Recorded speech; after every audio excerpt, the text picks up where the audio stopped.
Yes, everybody, and welcome to High on Homegrown, the cannabis podcast from percysgrowroom.com. I am Macky from the UK, and joining us this week, we have Margaret. Hello, everyone. It's Margaret from Bite Me, the show about edibles. Join the last little rays of sunshine before it disappears for the rest of the night. No. But we also have Billy Barnes. What's up, Billy? Yep, from also the UK, unfortunately. But hey, what can we do about it? Indeed. But carry on. Keep calm and carry on, as they say. Yeah, exactly. Then we were just talking before we came live there. We were talking about this game Scrabble. Well, it's called Letter League, I think it's called. That's what it's called, right, Billy? Letter They League. don't call it Scrabble. Yeah. It's like Scrabble. It's the Aldi version of Scrabble, right? Right. And and we've been playing that over at Discord. Yeah, it's good fun. If anybody is on Discord and they want to join us sometime for a game of Letter League, come and join us. It's good fun. It's good fun. And I win most of the time, so I like it. I don't think I'd like it if I lost all the time, but shit, good fun. And we got our mics on. We have random sessions and shit. Yeah, man, it's good fun. Join us if you want to play Letter League sometime, or if you're any good at Scrabble. But anyway, running tangent. You join us sometime, Margaret. It'll be fun. Do it. Is everybody still there? Is it? Yeah. We are. Yeah. You've been a bit quiet. Anyway, what are you smoking on? What you got something nice? You got edibles this week, Margaret? Yeah, I always have edibles. I made some more fudge today. Oh, nice. Just get a pile of that for Christmas and store it up in a jar. Oh, yeah. It Damn. stores really well. What are you saying, Billy? What have you got? Yeah, I've pulled out some of the old stashes I had because, I had stuff in jars and I've How added old hash is to old? 'em. Well, one of them's about 2 months old now. Damn. So yeah, Nice. that's the perfect tree one, the lime Oz. Okay. I've got, and the other ones, I can't even remember. That's how good it is. Yeah, I don't know which one either. Yeah. Lemon tree or something? Didn't you have some lemon tree hash? Yeah, it's not lemon tree. I can't remember now. I read the label when I pulled it out of the jar and then put the label back, and that was like hours ago now. So, Oh dear. boy, yeah. Oh well, I'm sure it's nice all the same. It's got hash with it, so it's definitely going to be nice. Yeah, man. There are some of the news stories we have this week. We had one last week about some guy who drove to a police station with cannabis in his car, and we put it up in the side for people to vote on. Couldn't find enough articles this week for us to have a vote again, but I wanted to cover this article because the guy's just ridiculous. It's a ridiculous story, and I thought we could start with that one because or maybe end with that one because it's one of those light, humorous ones, I suppose. Not for him, but for us, it definitely is. We have Senate Farm Bill draft signals bipartisan desire to solve intoxicating hemp products. Yeah, that sounds complicated, doesn't it? Because the Farm Bill was that 2018, wasn't it, when the Farm Bill happened, and that made the sale of seeds in the USA legal, essentially, the sale of cannabis seeds. Yeah, we'll discuss that when we get there. It's going to be interesting to see what they mean by this. Billy's got an article here from Ireland because they had their election this week, and Martin Condon, who's been on the show many times before, he ran for office in his county, and yeah, he said he did okay. He didn't win the seat, but he got quite a few votes. Hopefully, we can catch up with him sometime to get the details from him himself. But we got some news out of Ireland about the election. We also have some letter here coming from the UK from the General Medical Council regarding the application of a doctor to prescribe cannabis. And this is a guy who he couldn't prescribe cannabis, and he applied to the government to be able to supply cannabis, right, Billy? Yeah, sort of like that. You get more explained when I come to the thing. Gonna be an interesting one, man. And then we have RFK Jr. will cut prescription drugs and increase weed and psychedelics access, apparently. Yeah, interesting one there, Margaret. Yeah, we'll cover that when we get there. So that's a decent amount of stories there. And of course, we have the forum news as well. And for the grow guides, we're going to be talking about drying. No, yeah, it's drying, isn't it, this week? Yeah, it is. It's written in the show notes there that we're going to be talking about drying cannabis. Because last week we did harvest, so you know when to harvest. And we covered flushing. So right now, the best thing for you to do is learn how to dry cannabis properly. So we're going to get onto that. That's going to be this week. So that's everything done right there in 4 minutes. Anything to add? I don't Should have think been so. 4 minutes Yeah. and 20 seconds, really, shouldn't it? Oh, nice. Yeah, probably was that, actually. Probably was. I say it was. Well, yeah, what else can we chat about before we go on to the news, man? We got some time here to chill and smoke, right? We could talk about how great our government is. No, let's not do that. Let's not do that. That's not a good okay. idea. No. Oh, right. No? No, it's Oh. an arrestable offence now, you know? God damn. Oh, yeah, that's a good point, actually. As we're on a cannabis podcast in the UK, we're more concerned about the things we say.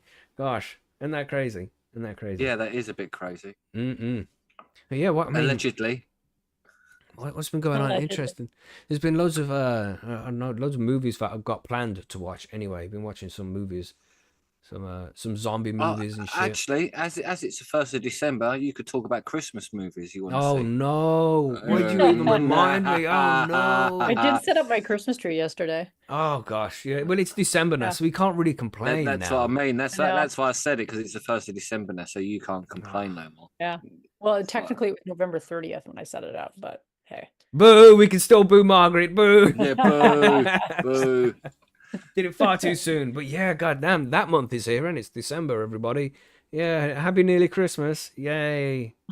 See how You should see how I change your couldn't music quite over say now. it, you know? I think. Yeah. I think you should change your Yeah. music over to Christmas music. I'm now. gonna change all the Yeah. background and shit to you know, all Christmassy jingles for next week, everybody. Stay tuned.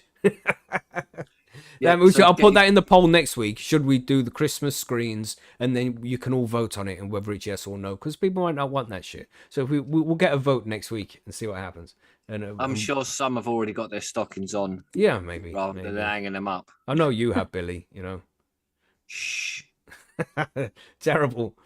Yeah, let's not talk about Christmas anymore. Then let's go on to the goddamn news. This is going to be an interesting one. Let's do it, everybody. Hit the like button. I forget nowadays to remind you all to do that. Hit the like button. That would be sweet. Don't forget about the poll. Everyone can vote in And the the poll, of course. I was just wondering, random, you know, what's your favorite cannabis content from High on Homegrown? Is it the Sunday live streams, the weekly cannabis news, you know, the one that comes out on Mondays, the interviews and sessions? Because you can't just say interviews, because some of them are just sessions, isn't it? You know, it makes sense. And then the grow guides and the listener mail. So there's 4 different parts there. And I just was wondering, which one is your favorite bit about High on Homegrown? What's your most preferred show? Nice. With that, let's go on to the cannabis news and events and talk about this shit.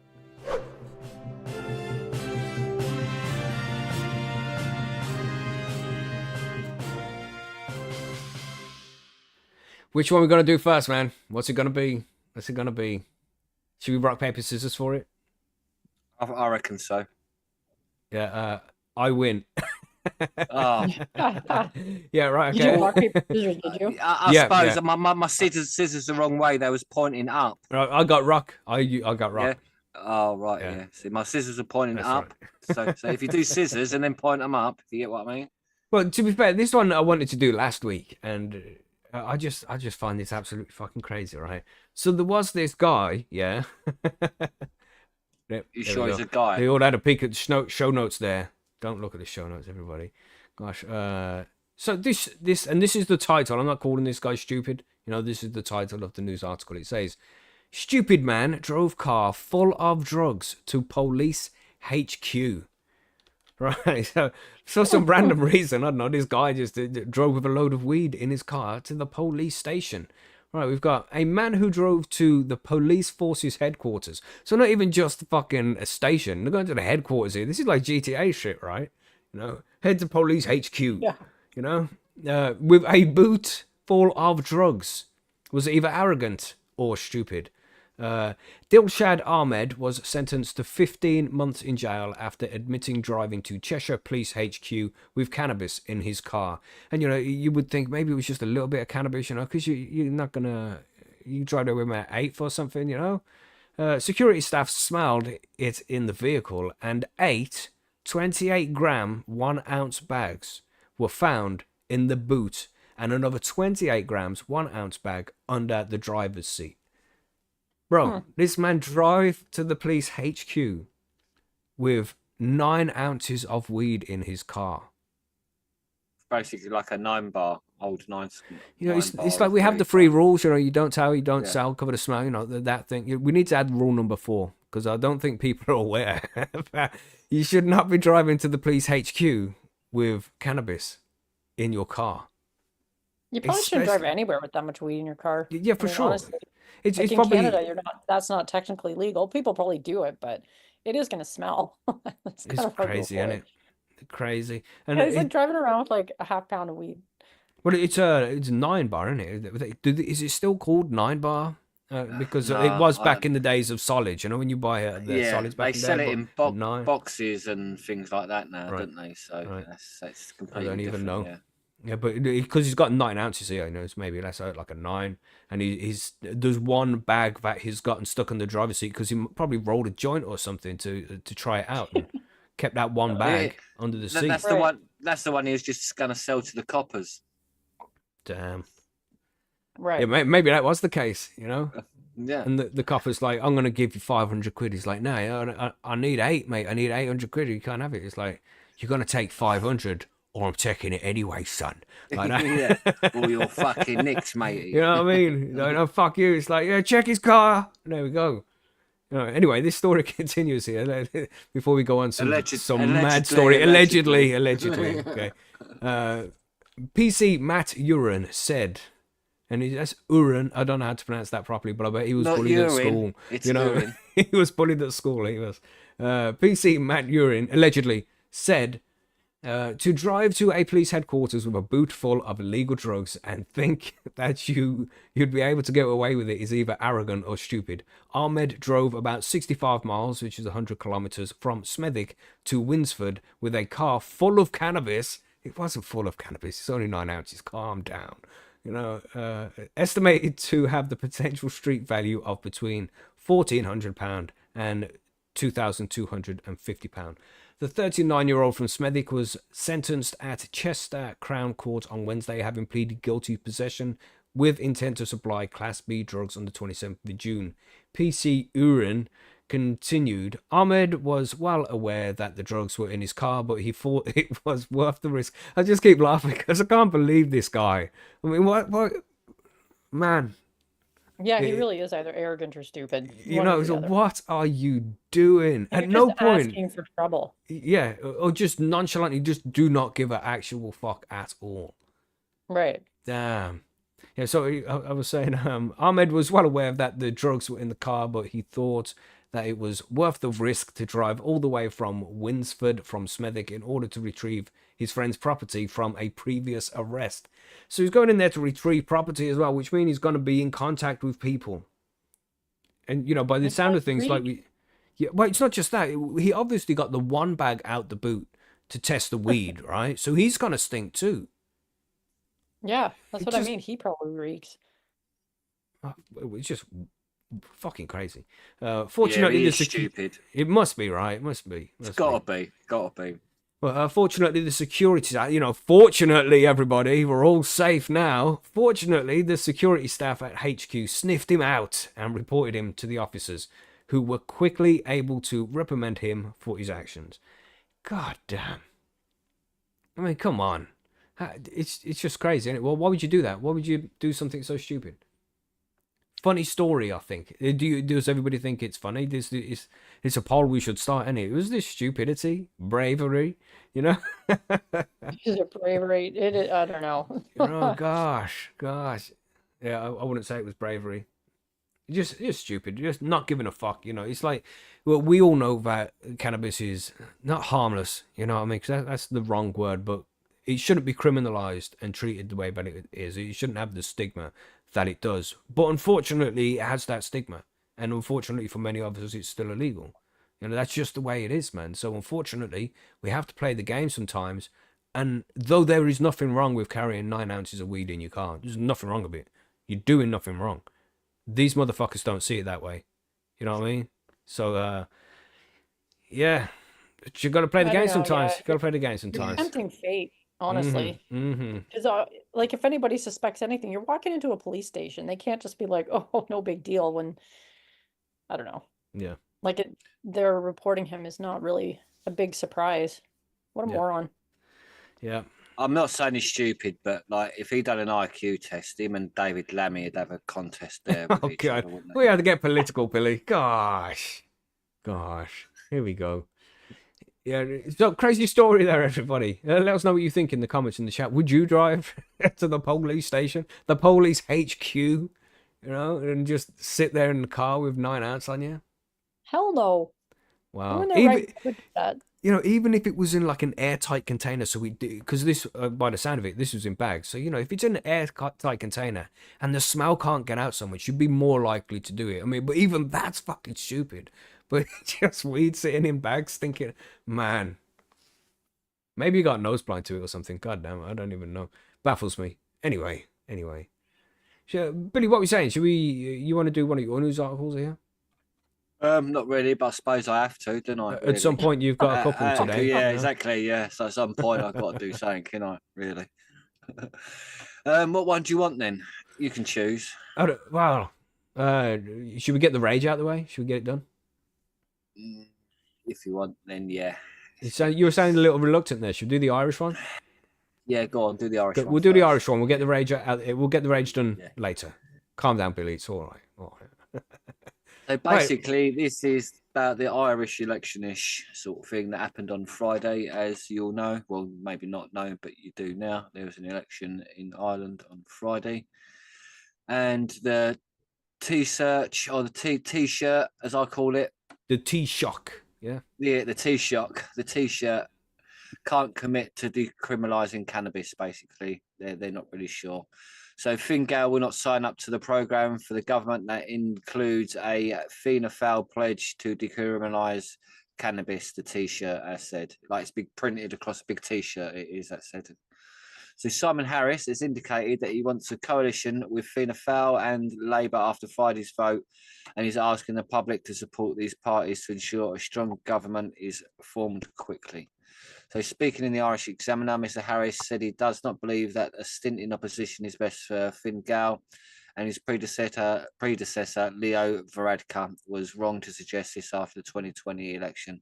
In a wide-ranging interview just hours ahead of the vote, Mr Harris admitted that he is not proud of his record on providing disability services, but rejected suggestions that he has brought his party further to the right or that he's obsessed with how he is perceived by the media. So basically, he's denying that he's just a media coup, because that's all politicians are. They just play to the media. They don't really follow through with all their policies, it seems. So Mr Harris has made it clear that they're moving to decriminalise drugs, which is a key party of Fianna Fáil's manifesto. It's a red line issue which he would not accept. So this is where we get to see whether they are going to fight for that right or not. I think my position is probably where a lot of people in Ireland position is. I'm the health minister who brought in health-led approach to drug addiction, but that's not decriminalisation. This is a complex issue, but it doesn't stop at the health-led approach to addiction rather than just going on to the next level. I certainly wouldn't be able to commit to the programme for government to decriminalisation because I'm not there in my own mind, he said. The Fine Gael leader said that he listens to the Gardaí and GPs on the issues, and such a change would bring about a normalisation of drugs.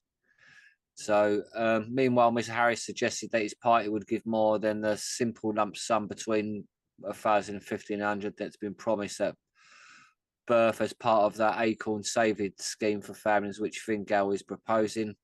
There's nothing to stop the government being able to top that up. Like if the T-shirt in sometimes surplus, I'd love to say, but let's put a little bit more into each of the kids' accounts for the future too. So it just seems like they're trying to sort of like just buy off people with money as well. Obviously, your government's money, which is the people's money anyway. So it just goes on again. Nothing much more about the cannabis stuff. It just goes on and on and on about them trying to. About different policies and shit, yeah. Yeah, basically. But yeah, that's one that could be a sticking point. So the haggling starts now, doesn't it? I suppose in Ireland. I spoke to Martin a couple of days ago, and he seems quite optimistic still that something's going to change in Ireland soon. Like with the new party that got in? Yeah, I think I'm not too sure how it works, but it seems like it's a three-way split right now. I haven't looked into it over the last day or so, so I haven't been keeping an eye on the Irish election. But from what I see, what Martin said, I think I spoke to him yesterday, so that was pretty recent. He seems quite optimistic that something's going to change in Ireland, that's going to get some kind of legalization. Oh, I think being a sort of part of the EU as such as well, there are a lot of laws have changed across that, so they're influenced that way as well, aren't they? So hopefully, yeah. but also like you said, it could be a red line issue that if they don't, so if parties won't be formed, there won't be a Irish government unless these laws come into place. So hopefully they stick to their guns and say, if you know Yeah, what I mean? and be like, no, this needs to change. It's such a Yeah, big, yeah. it's such a big, This needs to it's an change, or important there thing, isn't a man. government. Yeah, You know, it's an I important think it's thing. worth it. Decriminalization of drugs needs to happen. It needs to stop treating it like a criminal issue. You know, because it's definitely not the case. It's crazy, man. Yeah, it must But even be, it then, must be you're, crazy for Margaret there to sit and hear us talk about stories like this. You know, waiting for legislation in a place where it's been legal for quite a while now. Yeah, 6 years. Damn. but It you're must. still in Ireland. You are forced to be on the sort of like you go to the rehabs, if you know what I mean. It's jail or rehab there as such. So For again, cannabis it's use? still no, yeah, even for cannabis use, yeah. So even though you're let off for sort of medical use and all of that malarkey, it's like, well, you still have to go to like a rehab. Mm. So Yeah, so it's there's not still really stigma. complete. Yes, there's still loads of stigma and Damn. obviously inconvenience because you've got to attend fucking. So it's still not completely. It's just crazy. Wow. Well, what can we say? Very, very interesting. We'll keep you updated what goes on there. I mean, because there's going to be a new government forming in Ireland by the look of things, and we'll see what happens in a few weeks, you know, or a few months or something, and see if there's any change Well, in it's cannabis Ireland. law. Like it took forever Mhm. last time, didn't it, for them to sort Yeah. of shit out? So it's how quick can they get the negotiations done, which is hmm the hmm issue. Let's see what happens, and yeah, we'll keep you informed. And of course, if Ireland goes legal, you will find out very quickly from us. We'll make sure you know Yeah. about that shit. You know, but now. Because then we're the only ones left here in the UK. Then we're like, what the fuck? It's like we're surrounded by legal now. What? Because I think France are If gonna do it soon. if Are they? Ireland went legal, I think we'd Mm. hear the fucking party from here, mate. I tell you. Yeah, you know what I mean. Yeah, God damn. Well, France has been talking about going legal? well, I said yeah. in a news story. I bought it here, but we ain't got time to cover it. But I'll briefly mention it. But they were saying that France is the biggest cannabis consumer per capita in Europe, Oh, and it's about oh time wow. we tax it. Is what the guy said. So, man, it's all about the money, and when they can see the money that can be made and how much of a difference it can make, they will make those steps to legalize. Man, it just. I know that maybe some countries are just ignorant to it. That's why the UK hasn't done it yet. That's why Ireland hasn't done it yet. But now Germany has. You know, we said when it happened, but it's got to Mm. be the first domino, isn't it? The rest are going to come falling down after this. Just takes time. See what happens. Yeah. These things work very slowly, it feels like sometimes. No, too slowly. Ridiculous. Yeah. Like we couldn't necessarily still be here in 10 years, man. Just watch the whole fucking world legalize around us. You know. Like And Don't it- laugh at Singapore us, Margaret. legalized That's just before you rubbing guys. it in. That is like Yeah, after just attacking laughing. at Yeah, us, you know. nah, It's fuck the you. laughter of like, surely that's not gonna happen. It'll Yeah, because legalize it does before sound that. crazy, innit? It does sound crazy. Yeah. Yeah. But It's Because by not the though. time you're It's surrounded by countries that have legalized, they'll be like, well, show me the money. Mm-mm. So Oh well. As we just carry on forward, just growing our own, man. Just stick at it, everybody. You want to talk about this RFK guy and what he is talking about doing, Margaret? You want to yeah. do your news article? It seems like This an interesting one. this is from The Guardian, and it says RFK Jr. will cut prescription drugs and increase weed and psychedelic access. Trump's health department pick has expressed distrust of pharmaceuticals and attacked suppression of psychedelics. Public health experts are concerned that if confirmed, Donald Trump's choice for Secretary of Department of Health and Human Services, Robert F. Kennedy Jr., could upend access to pharmaceutical drugs in favor of more experimental treatments. Kennedy, who the president-elect picked earlier this month, has repeatedly expressed distrust for pharmaceuticals and criticized the FDA for its aggressive suppression of psychedelics. On his podcast, he called the US the sickest country in the world, blaming its healthcare system for devoting billions to pills and potions and powders rather than on actually getting people healthy, building their immune systems. Kennedy is a surprising choice for a number of reasons. He's an attorney who lacks government public health experience and has criticized Trump harshly during his own independent presidential campaign. But like Trump's other cabinet picks, Kennedy has expressed a conspiratorial mistrust for the agency he has been tapped to run. Matt Gaetz, who has been tapped to become the Attorney General before withdrawing himself from consideration on Thursday, believes the January 6th insurrection was a government sham intended to cover a stolen election, while Tulsi Gabbard, Trump's national intelligence pick, has parroted Russian propaganda about U.S. intelligence. Kennedy has likewise promoted conspiracy theories about the healthcare system he would oversee, including the debunked theory that vaccines cause autism. Even the New York Post, which has praised Kennedy in the past, warned that in an editorial board opinion that Kennedy's confirmation would be disastrous for public health, citing a 2023 interview when he told quote, he told us with a full conviction that all American chronic health problems began in 1 year in the 1980s, end quote. Reshma Ramachandran, a physician and director at the Yale Collaboration for Regulatory Rigor, Integrity, and Transparency, says Kennedy's theories are tricky because they often contain a mix of truth and conspiracy. Like Kennedy, her team has raised concerns about the corporate influence at federal agencies and how that might unduly affect regulatory decision-making. Similarly, there is some scientific evidence behind Kennedy's concerns about the health impact of processed foods, but not his claims that a better diet would dissolve a plethora of physical and mental health issues.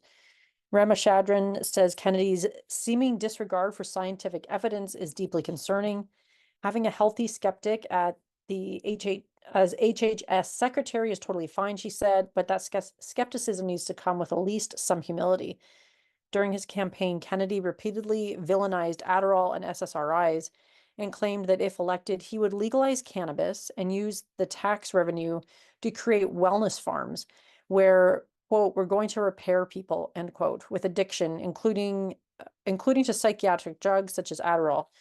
People who rely on Adderall and SSRIs are worried Kennedy might criminalize their medications. As HHS secretary, Kennedy would have quite a bit of power to upend the healthcare system. While traditionally HHS defers to agencies such as the FDA, there may be instances where they have authority to override agencies. Ramachandran explained that Kennedy would face legal challenges if he attempted to change the legal status of Adderall, for example, but he is an expert in liability law and theoretically he could do it. Ramachandran is especially concerned that Kennedy will overturn recent FDA decisions he has criticized. In 2020, the FDA pulled hydrochloroquine as a COVID-19 treatment, citing safety Damn, that was concerns. well said. That was Margaret. Damn. Thank you. That's a long ass word. That is. Jesus. As a Sorry. COVID-19 treatment, citing safety concerns and lack of evidence. This year, the agency rejected Lykos Therapeutics MDMA-assisted therapy for PTSD. Some trial participants described adverse effects, including suicidal thoughts and attempts, which they attributed to the trial, but which they say Lykos hid in their clinical trial results, including phase 2 trial results originally published in the Journal of Psychopharmacology, whatever. I can't read that word. Psychopharmacology. Oh, yeah, see, I can't either. Well, That's a tongue twister. psychopharmacology. Okay. Psychopharmacology retracted those results, as well as 2 other papers this year by MAPS, the Multidisciplinary Association for Psychedelic Studies, which founded Lykos and conducted the trials. That earlier 2015 phase 2 trial was already plagued with ethical issues, including a sexual relationship between a therapist and a trial participant who alleged it was assault. MAPS released a statement condemning this conduct in 2019, 4 years after it happened. Notably, MDMA increases suggestibility. Spokesperson for Lykos said it was confident all data was correctly reported. They told The Guardian suicidal thoughts and actions were monitored throughout the trials to check on participants' safety using the Columbia Suicide Severity Rating Scale, CSSRS. If a participant's CSSRS score rose above the baseline, it was reported to the FDA as an adverse event. The spokesperson added that those conducting the interviews were trained to spot when a participant either played down or overplayed symptoms. Nice Davenant, a bioethics researcher affiliated with Johns Hopkins University and the Psychedelic Harm Reduction nonprofit Symposia, organized opposition to Lykos's treatment. Their research which has not yet been published, found that the therapy component was based on pseudoscience very similar to facilitated communication, a discredited technique ostensibly intended to help disabled people communicate that actually gives their facilitator power to speak for them. Kennedy boosted claims that Davenant's opposition stemmed from hatred towards veterans and blasted the FDA's decision, suggesting it illustrated collusion with the pharmaceutical industry. This is long, isn't it? Fucking hell, it keeps going. Yeah, it's actually not that much longer. Carry on, Margaret. Let's get it all done. But Lykos actually has close ties with the established pharmaceutical industry. Jeff George, Lykos's chairperson, is also on the board of Amneal Pharmaceuticals, a company that makes a variety of traditional drugs, including generic Adderall. Much of Kennedy's rhetoric on psychedelics and the pharmaceutical industry echoes that of Elon Musk, who Trump has also tapped to join his cabinet. Davenant thinks that Kennedy is heavily influenced by Silicon Valley's move fast, break things ethos around psychedelics, which Musk and others in the tech industry claim are superior to traditional mental health treatments. Both Davenant and Ramachandran believe psychedelic therapies do have potential, but need more rigorous research. Ramachandran says if Kennedy chooses to rush approval of Lykos's therapy and other psychedelic treatments, it could backfire because accelerated approvals lead to more safety issues. Davenant can see why it's appealing to think that psychedelics could be a miracle solution for all mental health ills if only men like Kennedy and Musk can get the FDA out of the way. It's a very reductive way of looking at mental health, Davenant said. The reality is a lot more complicated. And that is the end. Yeah, it is a farmer's shield, but hey. Yeah, no, there's so much to this, and I don't know. Yeah. There's reasons why people like RFK. There's reasons why people don't like him, and I don't know. From all of this, I would sum it up. I don't know. There's so much to cover here, but I would say, as cannabis users, we tend to be more skeptical of the pharmaceutical industry because we know how beneficial cannabis is as a medicine, but it's still not allowed to be used in many countries as a medicine. You know, like you can't get it on the NHS, for example, because the studies haven't been done by the pharmaceutical agencies to make sure that it's a safe medicine and they can dose it properly, because it's not beneficial to them. They lose money. We've seen the pharmaceutical companies, when cannabis has been legalized for medicinal use, on average, they lost $8 billion per state that gets legalized for medical use. So these pharmaceutical companies, this might be a shock to some people, but they do not have your best interests at heart. What they have as their best interests is the pockets of their shareholders. So they are just looking to make profit all the time.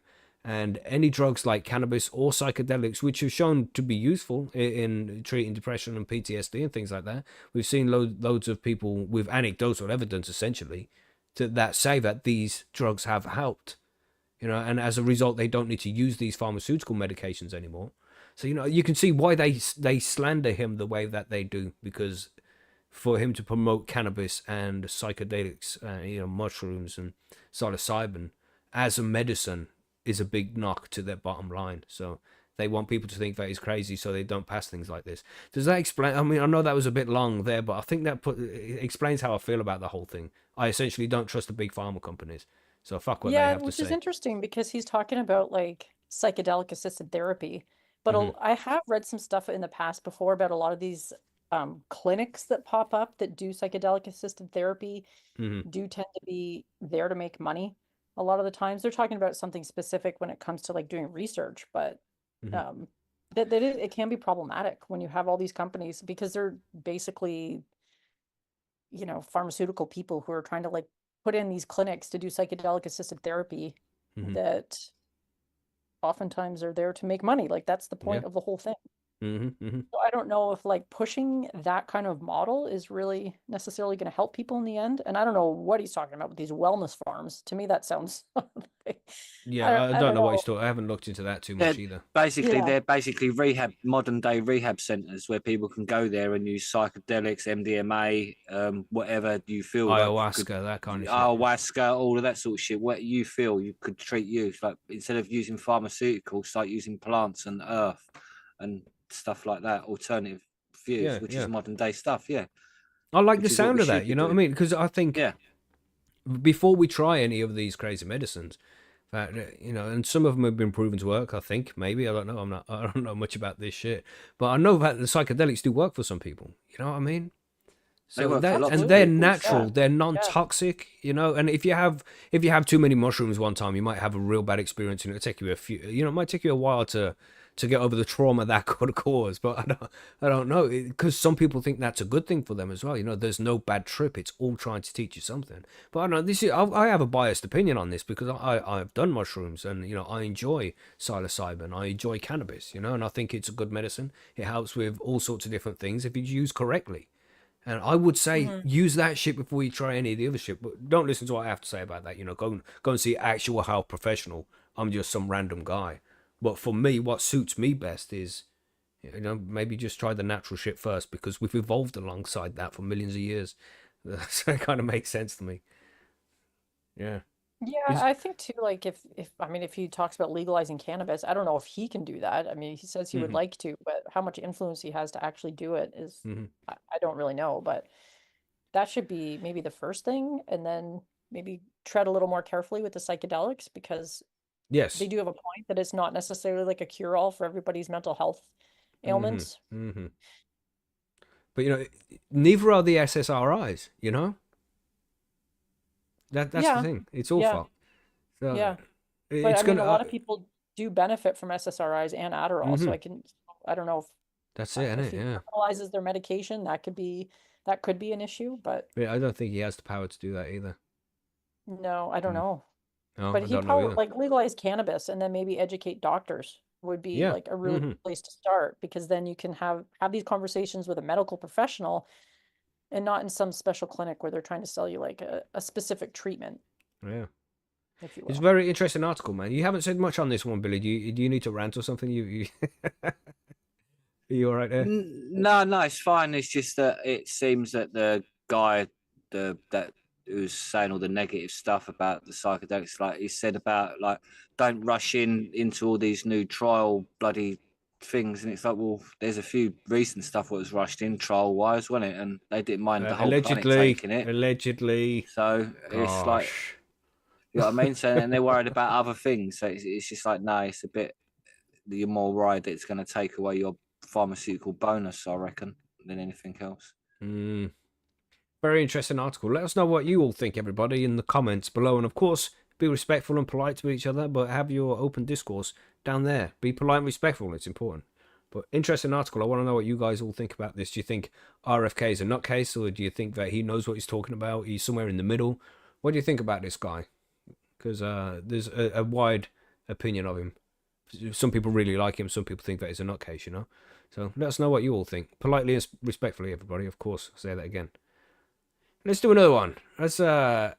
What should we talk about next? Let's talk about this farm bill thing, right? 'Cause this was a big story back in 2018 when the farm bill happened in the USA, which essentially legalized hemp seeds, which are cannabis seeds because they don't have any THC on them. But anyway, we have Senate Farm Bill draft signals bipartisan desire to solve intoxicating hemp problems. I don't even know what that means really. Um, Congress will most likely not pass a new farm bill until 2025, which is just next year. That's crazy. But when it does, the loophole that allowed hemp derived products with intoxicating levels of THC to proliferate across the country over the past 6 years will be closed. Right, so they probably made the bill and there was faults in it. That's probably what it is, and so they had these loopholes. Yeah, and they found out about the loopholes, but they need to get it back when it's up for renewal. They can close these loopholes and fix the errors that they had in the bill. Okay. Oh, that's crazy. That sounds correct, right? That seems to make sense. I think That they're so. trying to close the loophole. Yeah, What yeah. do you Well, say?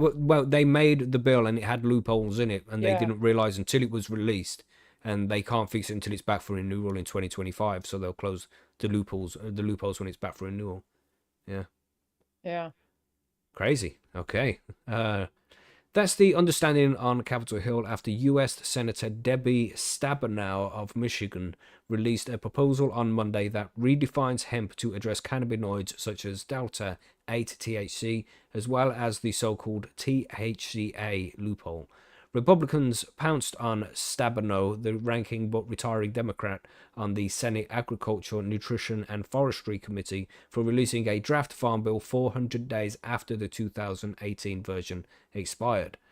The bill also comes nearly 6 months after the Republican-controlled House held hearings on its own proposal. With so little time before the new Congress is seated in early January, and with major must-pass budget bills on a short agenda, there is little hope in Washington, D.C. that the Farm Bill will be settled in the lame duck session. So it's probably, they don't see it as an important enough bill to pass, so they're just going to get the more important shit done, probably. Bipartisan desire for hemp THC crackdown. Instead, the Farm Bill draft is considered an agenda-setting signal, and it signals that both parties want to address the hemp question in a way that sellers of the hemp-derived THC products might not like. The Republican House version includes a controversial amendment from the U.S. Representative Mary Miller of Indiana that banned hemp-derived THC outright. Stabenow, Democrat Senate proposal doesn't ban intoxicating hemp, but it does restrict it, redefining hemp as having a 0.3% or less total THC as opposed to Delta 9 THC. Right, and just in case you don't know what they're talking about there, the THCA loophole is when cannabis isn't smoked or vaporized or decarboxylated, it's THCA, it's in its acidic form. And when it's smoked or vaped or decarboxylated, it loses the acidic form and it becomes Delta 9 THC. And the Delta 9 THC is the shit that gets you high. If you eat raw buds with just THCA on it, then that's not going to get you high. You're just going to eat plant and it's not going to taste great. All right, so there's the difference. Because they didn't specify that they were talking about THC in general, the acidic version, the THCA, then they have to go back and make sure that is specified. They only specified Delta 9 THC, the stuff that gets you high. So they want to go back and close that loophole. It is also included tetrahydrocannabinol acid, cannabinolic acid, or THCA. While some states define total THC as inclusive of THCHA, THC's biosynthetic precursor that becomes psychoactive when heated, the 2018 Farm Bill did not make that distinction. That's led to some ambitious operators to sell THC flower as federally legal hemp. Legends. Not all heroes wear capes, as they say. Hemp THC to be addressed in the next Farm Bill. The two Farm Bill drafts mean Congress sees fixing the hemp situation as a priority before some of the other incremental cannabis reforms, such as banking protections, said Shanita Penny, a senior vice president at Forms Tate Partners and co-executive director of the Coalition for Cannabis Party, Education and Regulation, CPEAR. That's the anagram, CPEAR. They're all going to have anagrams, aren't they? Many states have taken steps to regulate or ban popular intoxicating hemp-derived products, even as the federal status quo remains. It's a reminder that lawmakers are aware that these products are on the market and have a huge risk to public health and safety, Penny told MJ Biz Daily on Tuesday. The Farm Bill proposed also signals it's far less likely that cannabis and hemp will be addressed in standalone legislation. Instead, Penny added, Congress understands that we have to do what we can today, and that would be addressing it where it started with the Farm Bill. Okay. So what do we all think of that? What's your thoughts on this one, Margaret? What do you get from that article there? Well, they're closing the loopholes. That sucks. Yeah, it does suck, man. I mean, that's what they're talking about doing, and I think they should just leave it alone until they legalize. Yeah. That would be I nice. thought they were heading in the right direction for a while, but they've just been on pause. It's like each every individual state are doing their own thing anyway, you know? Yeah, Yeah. but it would be, but this was a federal bill, was it not? I missed that. Yeah, I think so. It's a federal bill because it applies to all the, because we were Yeah. talking about the flower with the THCA on it being federally legalized as hemp. So yeah, it's a federal thing across the whole United States. It was passed in 2018, wasn't it, the Farm Bill? It was a Yeah. pretty important loophole that was, Mhm. and this whole bill was obviously drafted by people who don't understand cannabis, and that's Mhm. Mhm. that's why they're having to backpedal. But Yeah, man. maybe they won't. I think, like it said here, maybe they won't get around to fixing it Yeah, anytime maybe soon. they'll just ignore it and let it go. Yeah. You know, you're going to get some of those guys who do make lots of money off selling these products to be like, yo, the government friend, Well, let me give you they're this just envelope. basically selling weed, aren't they? Oh And yeah, just being it's like just weed. Yeah, HCA. yeah, because THCA, because the There's no people who THC wrote the in bill it. didn't know what they were talking about. Yeah, you were right about that. I love that. Yeah, It's it's so crazy, funny. right? And Yeah. people are, imagine the guy who's reading through the fucking law, like, yeah, okay, hold on. They've only said, we got a loophole. Look, they said THCA, they didn't say THCA, eh? What the fuck? Yeah. You know what I mean? You'd be buzzing, wouldn't you? Phone up your mate. Yo, Terry, get the weed, bro. We're good. Fuck, It just goes to show that some of these people have such strong opinions about stuff they really know fuck all about. Why, when they have the power that they do and have access to the people that they do, why are they not reaching out to experts and being like, "Yo, Yeah, expert, it's we not need like some help there's with this." experts abound. There's all kinds of experts. Stupidness, isn't it? And it's so easy to get in touch with people nowadays. There's no excuse for this. It's just ignorance. It's just ignorance, man. They need to do better. They need to work harder and do their job properly. But not like I'm complaining, because the loophole has helped out a lot of cannabis users, which is always a good thing. But you should. Yeah, in this What other particular instance. loopholes are there? What other loopholes are there we don't know about? But they are taken advantage of. What are you saying, Billy? You got something to say about this one? Yeah, I reckon it's a crock of shit as normal, isn't it? It's changing shit what don't need to be changed as normal and changing it wrong. Like you say, don't even consult the right experts, consult their mates that don't know shit and who are just in it for the money Yeah. or protect their own interests. So again, it's getting it all wrong as normal. Yeah. It's it's that saying, and it don't blame on malice that can be blamed on stupidity. It's like, do they do it on purpose? But no, probably not. Surely not. Come on, you can't do 100 things stupidly. Yeah. Well, they do, but it's out of malice, I I was gonna reckon. say you can't. Yeah, you can. You definitely can. It's just unlikely, right? Right. Yeah, it's just highly unlikely. All right. So what are we talking about in the UK then, Billy? Let's get on this letter that you know about over Fucking here. do it. Just fucking Do it. It's time, bro. It's Right. time. So here's an email. It goes, "Hi all, just a quick update on Evan Lewis. As you know, he applied months ago to be on the GMC, which is a medical council for the UK, like on the GMC list, and take over from me. Yay! The application was finally accepted in April 2024, which is a little while ago now, wasn't it? Because we're in December now. And the GMC had their own deadline to approve the application in 3 months by July 2024. That deadline was missed, surprisingly, but a decision was promised by September the 24th later that year. That deadline passed as well. Yay, they fucking missed that one too. Like I said, this is the GMC need to approve a doctor to be doing doctory shit, and they've missed 2 deadlines, right? Yeah.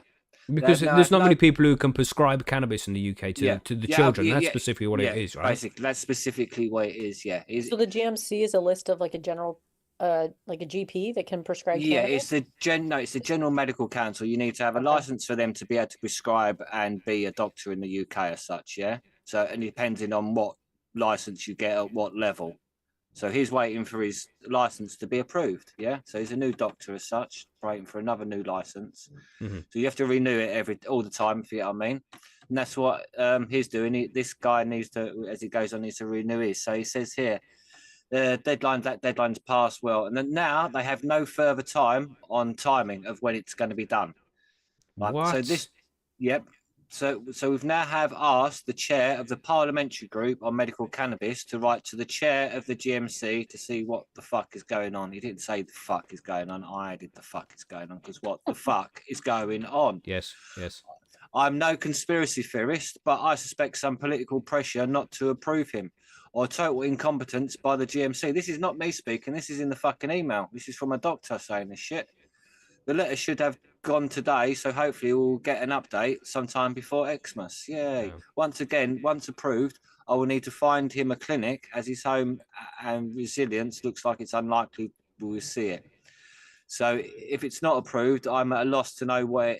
Recently, we have written to all the paediatric neurologists in the UK, asked if any would be willing to prescribe. So now, let me say that again. He's written to all the paediatric neurologists in the United Kingdom and asked them if they would be willing to prescribe.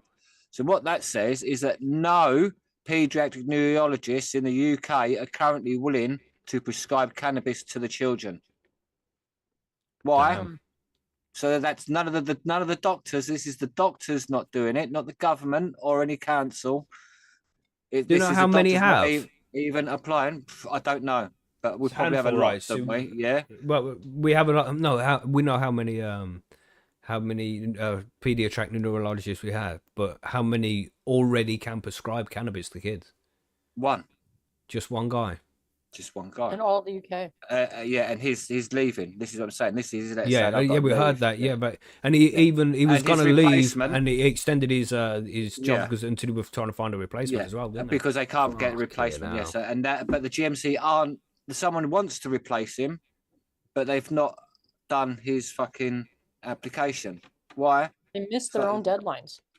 Yeah, and this is for children who've got epilepsy as well. So it's like. So they just literally do not give a fuck, basically. So there's no answers. The BPNA do a good job about shutting this down. So instead, we sent them a thorough review of the evidence behind cannabis and epilepsy. And if you want a copy of that, you can go to Maple Tree website and get that, basically. So, like he says, I'm sure you understand that I can't go on forever. This anticipated to be for 6 months only. It's now 18 months he's been doing it, yeah? He was meant to do it for 6 months before someone was meant to take over. So he's happy now to go on, but he has to set a deadline for March 2025 because then he needs to undergo his annual medical appraisal again, which is unlikely to pass because of what the type of practice he operates. It's like a narrow practice with just a few selected children. Mm. Yeah, so he may not get on this list because he needs to be a different. Yeah, he doesn't meet the actual criteria. He's saying. So when that runs out, it runs out. There are no one. Yeah, there is not another doctor taking over. Yeah. So and then it just goes on. In the meantime, don't forget to book your appointments. But literally, there is no doctors. The only one wants to apply. They're not even listening to him, and all the other ones are just not interested. Or too scared for various reasons. That's it, and it's going to be the stigma. Fucked, yeah, it's fucked. They're all cunts, in my opinion. A lot of them. Yeah, man. The doctors, the board, the lot. They all need to pull they can't call themselves a medical council if they're not doing the job, and they can't call themselves doctors if they're not doing the job. They're just fucking shills. Pharmaceutical shills, all of them. It's bad, isn't it? This is just to try and get medicine for kids as well. Can't even do paperwork. Guy. The council can't even do miss their own deadlines twice. For one guy. Yeah, for one doctor. That's pathetic. Yeah, it's not like there's hundreds. This is one fucking doctor. Now, again, we have to ask ourselves, don't we? You have to ask ourselves again, is this, don't blame on malice what can be blamed on stupidity. But it's really fucking hard to not do that here. You know, this is malice, man. This isn't done accidentally. You know, it can't be. There's only one guy to deal with. You can't overlook one guy. No, you look in your inbox. It's one guy. I'm flushed with emails from one guy. Yeah, exactly. Yeah, exactly. Yeah. Man. There's so much to read up of history on one guy. Yeah. Man. It's so fucked. It's just unbelievable that this shit is still going on, man. And it's because I think the main problem is the lack of studies that have been done. But they just make sure these studies can't be done, and nobody's putting money into get these studies done. Because dosing is difficult. Which cultivars work best for which different things. All of this needs to be taken into consideration, and studies need to be done. But still, people need to step forward and get this shit done instead of just fucking hiding all the time. It's putting their head in the fucking sand and ignoring there's a problem. Doctors are not stepping up either, which is bullshit. That's the thing. They need to step up, man. Damn. What can you do? yeah, it's like I'll keep quiet now before I start using the word cunt even more. Yeah, well, there's already two, so that's the flag. So we're already Yeah. getting shadow banned now. So Uh, I think you get one. I think you get one. You get one. You get one cunt in there. What? One an hour. One an hour. One, all right? one an hour. Is that the speed limit? That's the cuntometer. You know what I mean? Damn, it's shocking. I'm gonna beep all of them Oh, out. I am. yeah, you're Gosh, gonna have to. terrible, It's, Billy. Terrible language. Gosh, but it's frustrating, man. It's just terrible to Yeah. see that and it's for kids. You know, this is pediatricians. This is doctors for kids, man, with real fucking problems. You know, intractable epilepsy. Some of them, you know, they've got cancer and shit. Oh, come on, man. If Yeah, I it what know. fucking pediatrics They helps take find, them, like an yeah. oath. They take an oath or yeah, whatever. yeah, the No, they don't Hippocratic have to oath. take an oath no more, do No, they? they don't. I don't think they do anymore, No. do they? I'm not sure. I haven't No. looked into that. It might just be bullshit. But They're all just fucking hypocrites now. yeah. It's bad, man. Doctors, do something. And people out there, you know, who can. Because it's real easy to say, you know, you go tell your doctor to do this. But I understand the position completely. You know, lots of people have young children, and you don't want that stigma around your family because your kids are going to be detrimentally affected if something happens. You know what I mean? If you get arrested because you spoke to your doctor about cannabis, your kids are going to be affected by it, man. So if you are in the right position to stand up and say something to your doctor or write letters to your MP and that kind of shit, then do so, man. You know, don't put yourself under any, or definitely don't put your family under any unnecessary risk. But still, if you can, fight a little bit for it, you know? It's tough, man. It's real bad. I hate to see this shit. But anyway, you got anything to add to this one, Margaret? No, I don't think so. It's just more outrage, Mm-mm. honestly. And Sad why? one to end on. You know, it shouldn't end on this Yeah, one. you could have had a nice little palate cleanser or something for Shit. the day of depression. No, you have But- got one. You've got that little story. Which little Oh, story? yeah, that's true. The loophole. Oh yeah, we had the loophole one. Well, we can, if you want to quickly, because we still got 5 minutes, we can put another article in. If you want to read the one about the France, we can talk about France being the highest consumer in Europe. If you want to, Margaret, Yeah, sure. because you speak French, so Oui, je peux parler un peu de you know, française. yeah. Don't read it in French though, because that would all be fucked. We're like, what's she Oh, no, saying? I would have to dumb it down to like grade 3 French, but Well, anyway. then we get a better chance of understanding it. So. So this article is entitled France has the highest cannabis consumption in Europe. It's high time to tax it. France might not be broke, but the state of its public finances is, well, definitely not good. Total debt stands at $3.2 trillion, trillion euros, 112% of GDP. Interest payments on that debt are the second largest public expenditure after education, which includes everything from creche or preschool to universities, and are higher than the amount spent on defense. And this year's budget deficit is projected to be 6%, 3 points above the EU's 3% limit. If it weren't for the euro, France might very well be in the throes of a fiscal crisis. As it is, interest rates on some French debt are higher than for Portugal or Spain. In response, the Prime Minister, Michel Barnier, has proposed a 20 billion euro of tax rises on large companies and the wealthiest 0.3% of households, and 40 billion euro of spending cuts. Yet, with both Marine Le Pen's National Rally and the left-wing New Popular Front opposed to different components of Barnier's upcoming budget, the French Prime Minister might not survive a no confidence motion when he tries to push the bill through Parliament before Christmas. I don't necessarily agree with Barnier, but given the complexity of the challenge, I would sympathize with him if he were to throw up his hands, sprawl on a couch, and light up a joint and skip work. This actually raises a relevant question. Why not legalize cannabis and tax it in order to save money on law enforcement and to raise money in taxes for government coffers? That's I a know really this, good question. That is. that is a It's great a really question. good question. Yeah. Sorry, I know Margaret. that sounds far-fetched, and I'm under no illusions that Barnier is considering it or ever would, so why bring it up? First, because crises provide openings for experimentation, something France needs rather than an endless replaying of the same debates over ending medical care for undocumented people or lowering the retirement age back to 60. And second, because the French are preoccupied with criminality and the economy, and this issue strikes at both.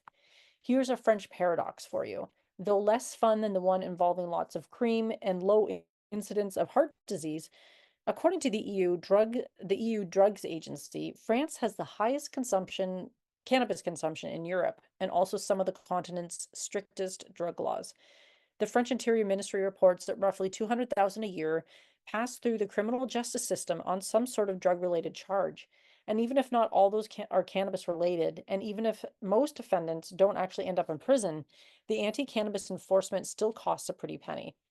In 2019, by an a 2019 study by an economic advisory board within the French Prime Minister's office found that the state spent 570 million euros a year on anti-cannabis enforcement and legal proceedings. The same report recommended legalization recreational use, selling it through a state monopoly, and using the same resulting revenue to help former small-time dealers find productive and legal employment.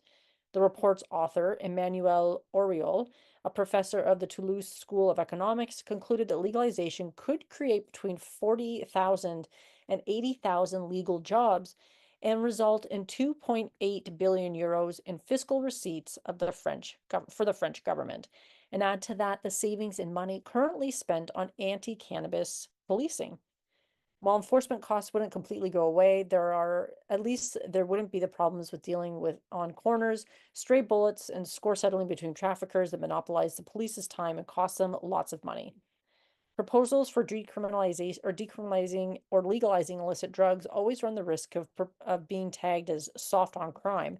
So I want to emphasize Oriol's point about stray bullets.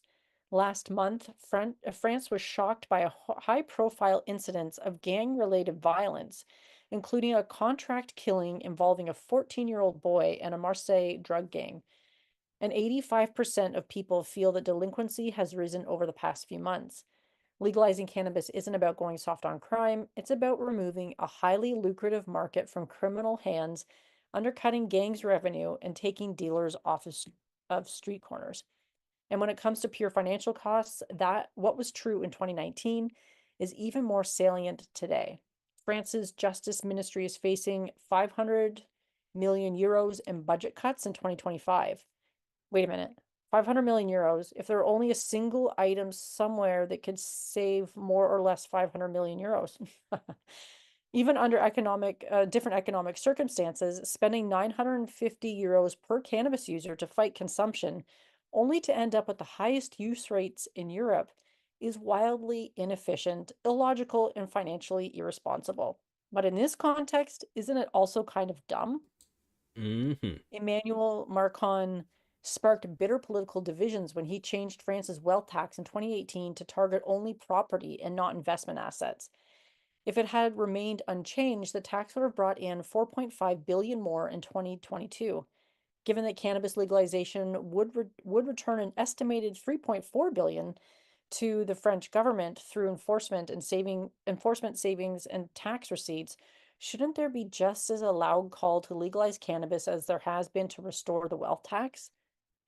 Portugal began a large-scale experiment in decriminalization 20 years ago, resulting in drastic declines in overdoses and incarcerations, according to figures from 1999 to 2017. More recently, Uruguay, Canada, and an assortment of US states have all legalized recreational cannabis.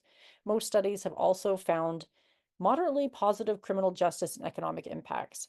Some opponents and public health professionals have offered words of caution, pointing to an increase in negative health effects in US states that have experimented with legalization. But most of those cases of cannabis use disorder seem to be linked to drastic increases in potency of products. That's certainly something to be aware of, but also something that smart regulation could tackle ahead of time. In Germany, where possession and cultivation of cannabis use was legalized for recreational use in April, the medical journal The Lancet noted recently that the country's nonprofit sales model is unlikely to result in an increase in cannabis use and related health problems that have been observed in North America, where products with overly high levels of THC are mainly the result of letting growers, manufacturers, and sellers go wild. Germany's Cannabis Act has been described as the dawn of a new era for cannabis policy in Europe. Isn't it time that France woke up to the economic benefits of a new approach? Like its neighbor, France could craft its own safer and more profitable approach to help plug the hole in the state's finances. And that was written by Alexander Hmm. Hurst, who thinks we should have legalization. And he makes some pretty compelling arguments. Yeah, for sure. And it's the same thing we say often here in the UK, you know. We need something to tax because everything is already taxed to the hilt, man. Everybody everywhere is pissed off with the amount of tax we have to pay. And there's also buildings closing down. I'm sure you know that British culture, people like pubs a lot. And there used to be so many pubs, but people can't afford to use them anymore. And since the smoking ban, which was like back in 2006, 2008, something like that, is a while ago. So it's been a long trajectory. But pubs have been closing down all over the place all the time, man. There's a small percentage of pubs that are open now compared to what it was 20 years ago. And if you could legalize cannabis and open up consumption lounges in those old buildings, how many thousands of companies are about to be started? How many thousands of consumption lounges will be opened? You know, how many companies are going to start selling cannabis? And they're all going to be tax-paying companies. It's ridiculous to think that this isn't even an option. Like, why isn't Well, it I'll even tell an you, option? 40 to 80,000 potential jobs. That's a Wow. lot of jobs. Yeah, yeah. I mean, a government coming into power and be like, we've just created fucking 80,000 jobs. And we're like, damn. People will feel the benefit of it. Man, it's Yeah. just crazy how they haven't done it yet. Because to me, it seems like the most obvious thing. Not only are they able to tax it and get shitload of money from the tax revenue of it, not go too crazy because otherwise the legacy market will still thrive. But Right. but the tax on all the businesses it opens as well, and also the savings from On the from policing the and stuff. sending on the police force. How many Yeah. people are in prison because of non-violent drug offenses?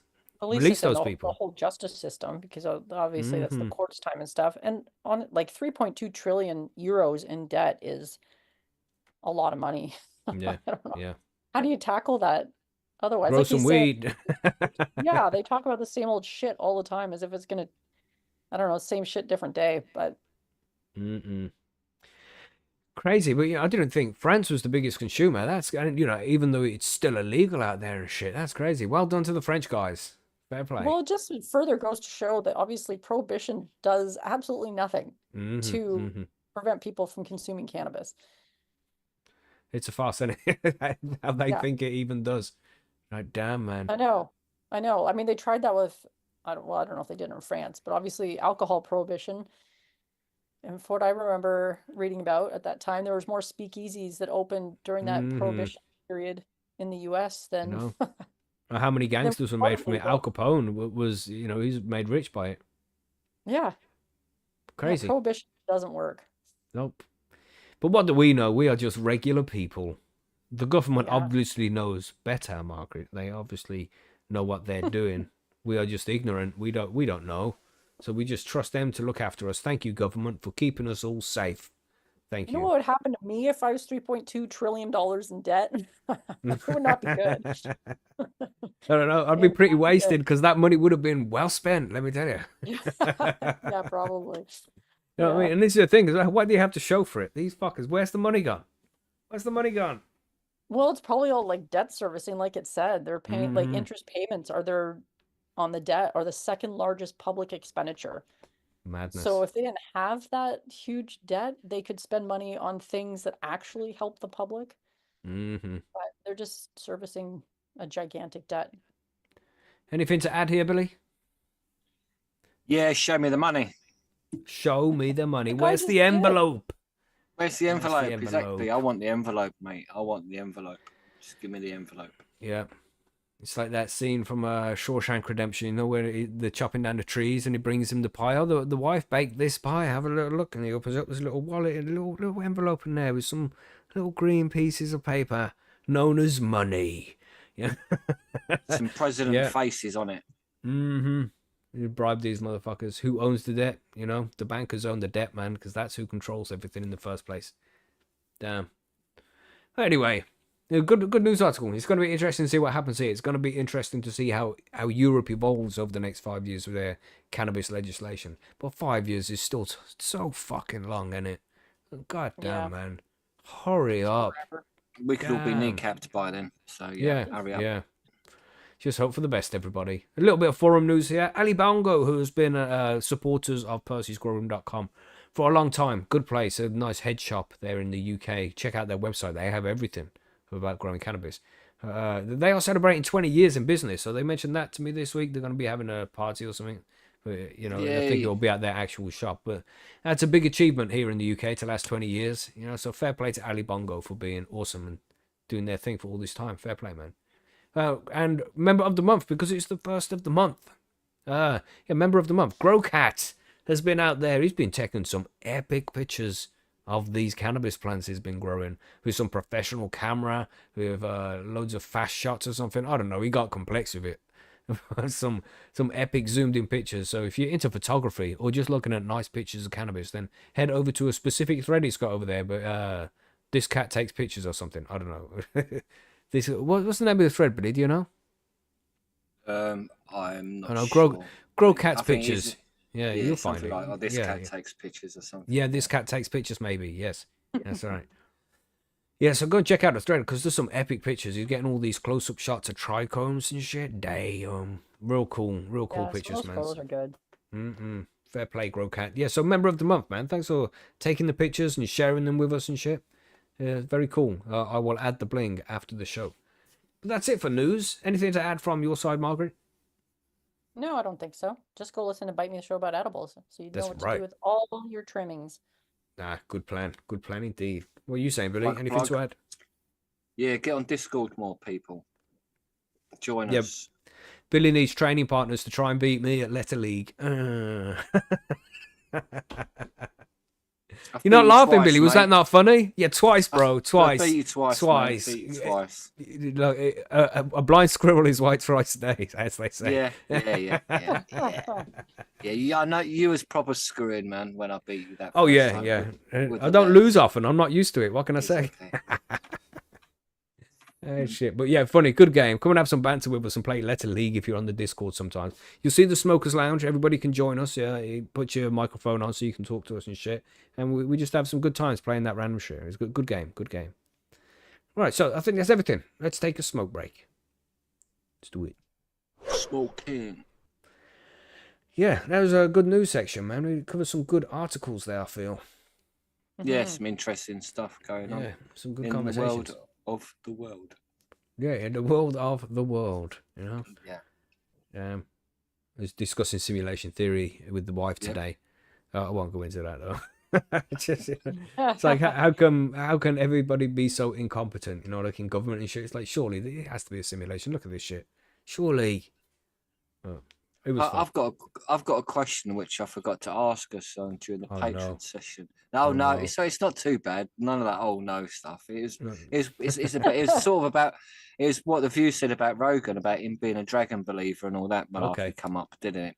And Mhm. I was thinking, well, am I a dragon believer? Do I believe that dragons could have existed one That's day? yeah, I good think- question. Do you believe yeah. dragons? No, do you? They're talking about Joe Rogan like humans were riding around on dragons or something, right? No, I think they just existed at the same time. So, you know what I mean? But I don't, not sure if they would have done at the same time. But it depends on how old our species really go back, doesn't it? Because well, there could be an unknown history. We could go back fucking million years for all we know. Yeah. But yeah, were but I there do dragons? believe. But I do believe there possibly was dragons, just because there was dinosaurs, large dinosaurs. It's not just that as well. I'm not sure about the fire breathing stuff part, but definitely there was fucking big, like flying pterodactyl type crocodile mix. If you know what I mean, a pterodactyl fucked a crocodile and produced a dragon. If you know what I mean? Yeah. Makes yeah. sense to something me. like that. Something like that. Yeah, but yeah, if that's if science But is a big flying lizard like that would have hollow bones, so it'd be difficult to find a fossil record. yeah, know? exactly. Yeah, so it's to me it just makes sense that something like that could have existed, and I'd like to think it could have existed rather than just to say, "Oh, don't be stupid." Like it's like, no, mate. I think just that I see that come up as a big thing, and I thought, yeah, do I really think with dragons? What do you think, Margaret? Do you think dragons are real? Could have been real? Yeah, Honestly, because I've heard that like a lot of birds are direct descendants of dinosaurs, and like Billy's saying, there's tons of like winged dinosaurs that were massive. And I've also read that they think a lot of dinosaurs could have, like, just ground living dinosaurs could have had feathers or something like that before. Mm-hmm. I don't know. A giant winged dinosaur, which is kind of what a dragon looks like to me. Sure. Yeah. And you know, Yeah, there's because they're many. saying There's been loads because of for some updates of to the simulation, isn't there? So we don't know what current versions had. You know, fucking version We're 1.5 operating system could have are had running. some dragons, and then they made stone walls and shit and carvings of them, and then removed them, and then didn't have them in anybody's memory past version 1.6. So, but there's still some evidence of them if you look back before version 1.6. Maybe that's the case. Yeah. I've just gone way off the deep end there, didn't I? yeah, it's a bit too far, mate.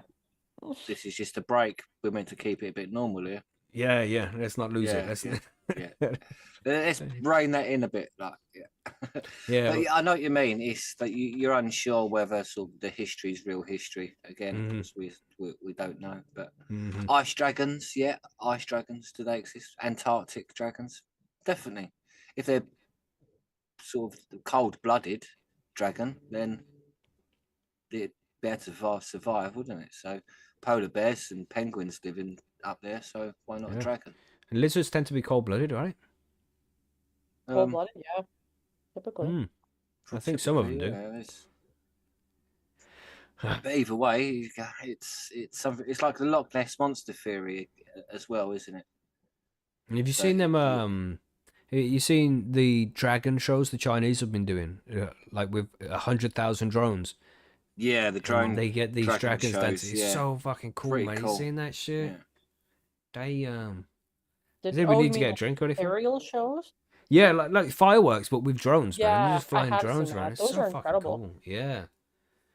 I've also Madness, heard man. they're like way safer than using actual fireworks. Oh yeah, and And less fire- annoying because they don't fucking explode all over the place. God damn it. Yeah.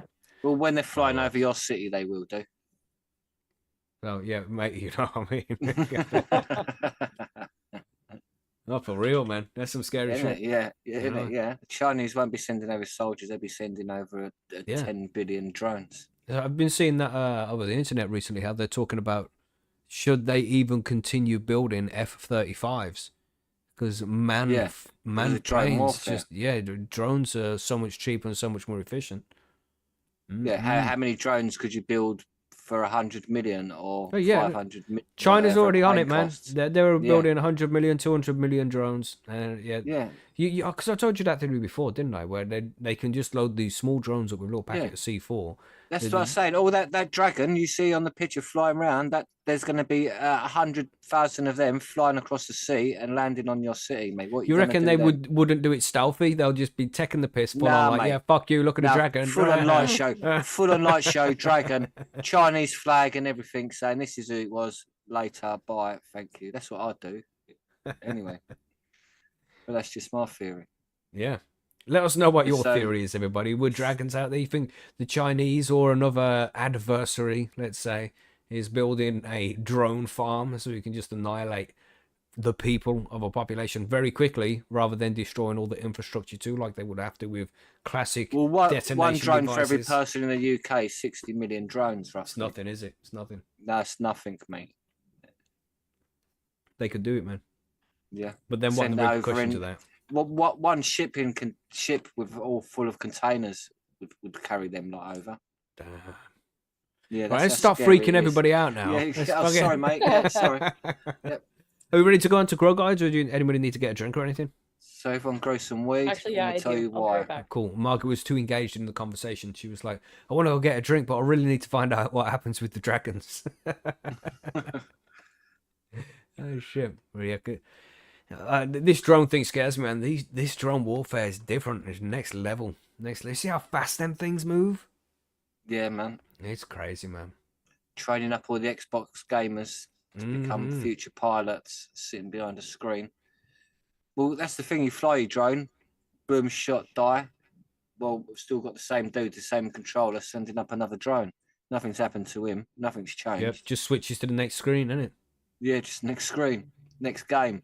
Yeah, Game over. Insert press 10 R1 piece, on the start again. controller, you know. There you go. Yeah. Next screen. Control and escape, mate. X. In it, close that window, open up the next window. Fucking hell. Scary, isn't it? Yeah. It is when you really think about it. And imagine when they're linked up to AI, so they don't need the bloke flying it. They don't need You've seen when they got anymore. AI flying the F-35 in a simulator, and you know they get all the experienced pilots, the best pilots in the world, fighter pilots, and they don't beat the AI like ever. The AI just annihilates them every time. So to put AI in control of that as well. The warfare's going to change, man, and fuck knows what happens to everybody else when that does. Yep. Drones are cool though. Yeah, drones are great. Yeah, they're cool, man. There's some cool videos of like the good people using drones. I'm not saying the people at war are bad people. That's incorrect because it's not their fault. They probably don't even want to be there. But you know, the people who are just using drones for fun and they got the goggles on and they're doing all these crazy stunts all over the place and shit. Very cool. They're having like super fast races now, aren't they? Like Red Bull racing type thing. And that's mad. That is. Yeah, very cool. Yeah. Yeah. Are we back yet? Technology. Cool. Because we need to carry on with this series and talk about some drying. Are we ready? Should we do it? Yeah. Let's do it now.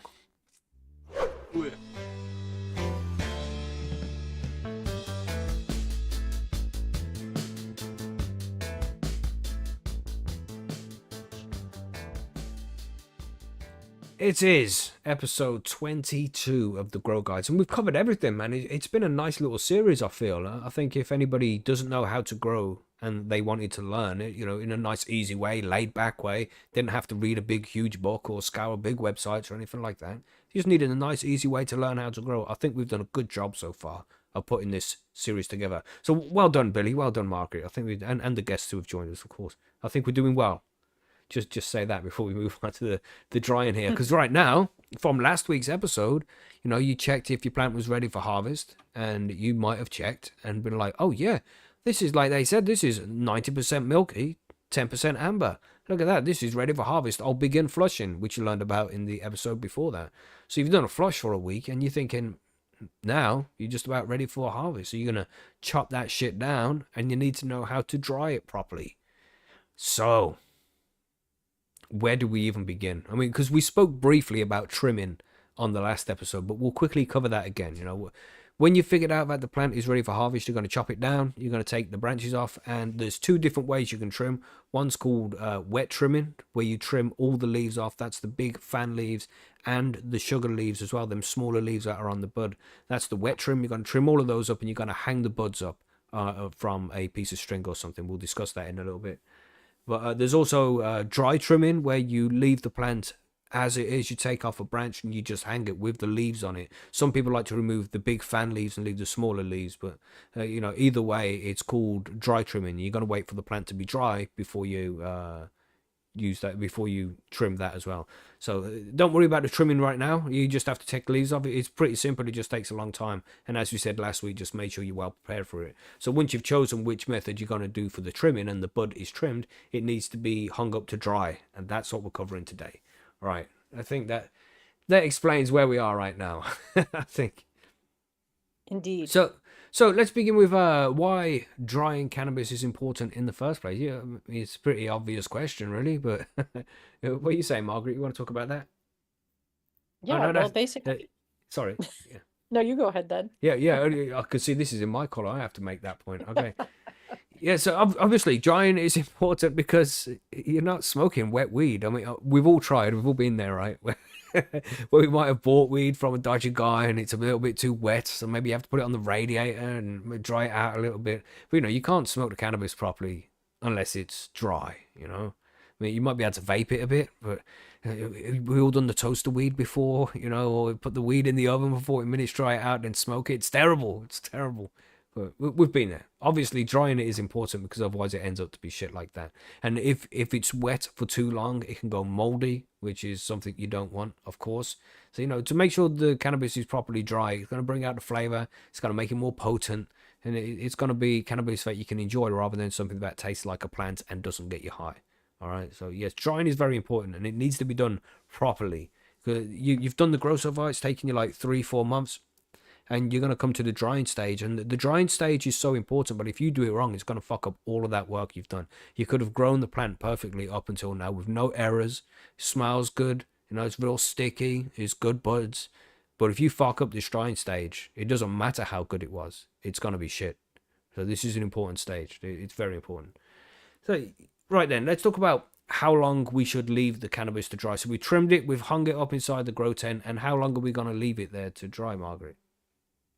You're probably going to wait 7 to 14 days, depending on humidity, temperature, bud density.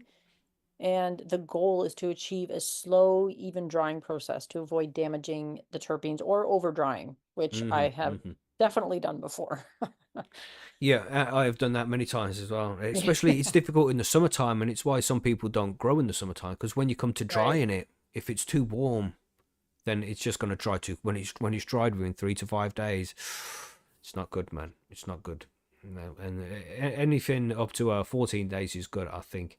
But if you leave it too long, is when it goes moldy, isn't it? Like I said, so it's a tough one. So how do you dry yours then, Margaret? What's the plan? So you trim your buds. I mean, you had your outdoor plant recently as well. How did you dry that?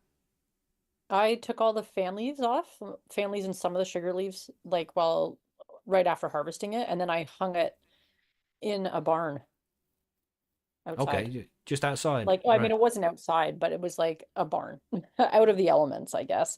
Right. Because it still wasn't too, like, we were having a super mild fall.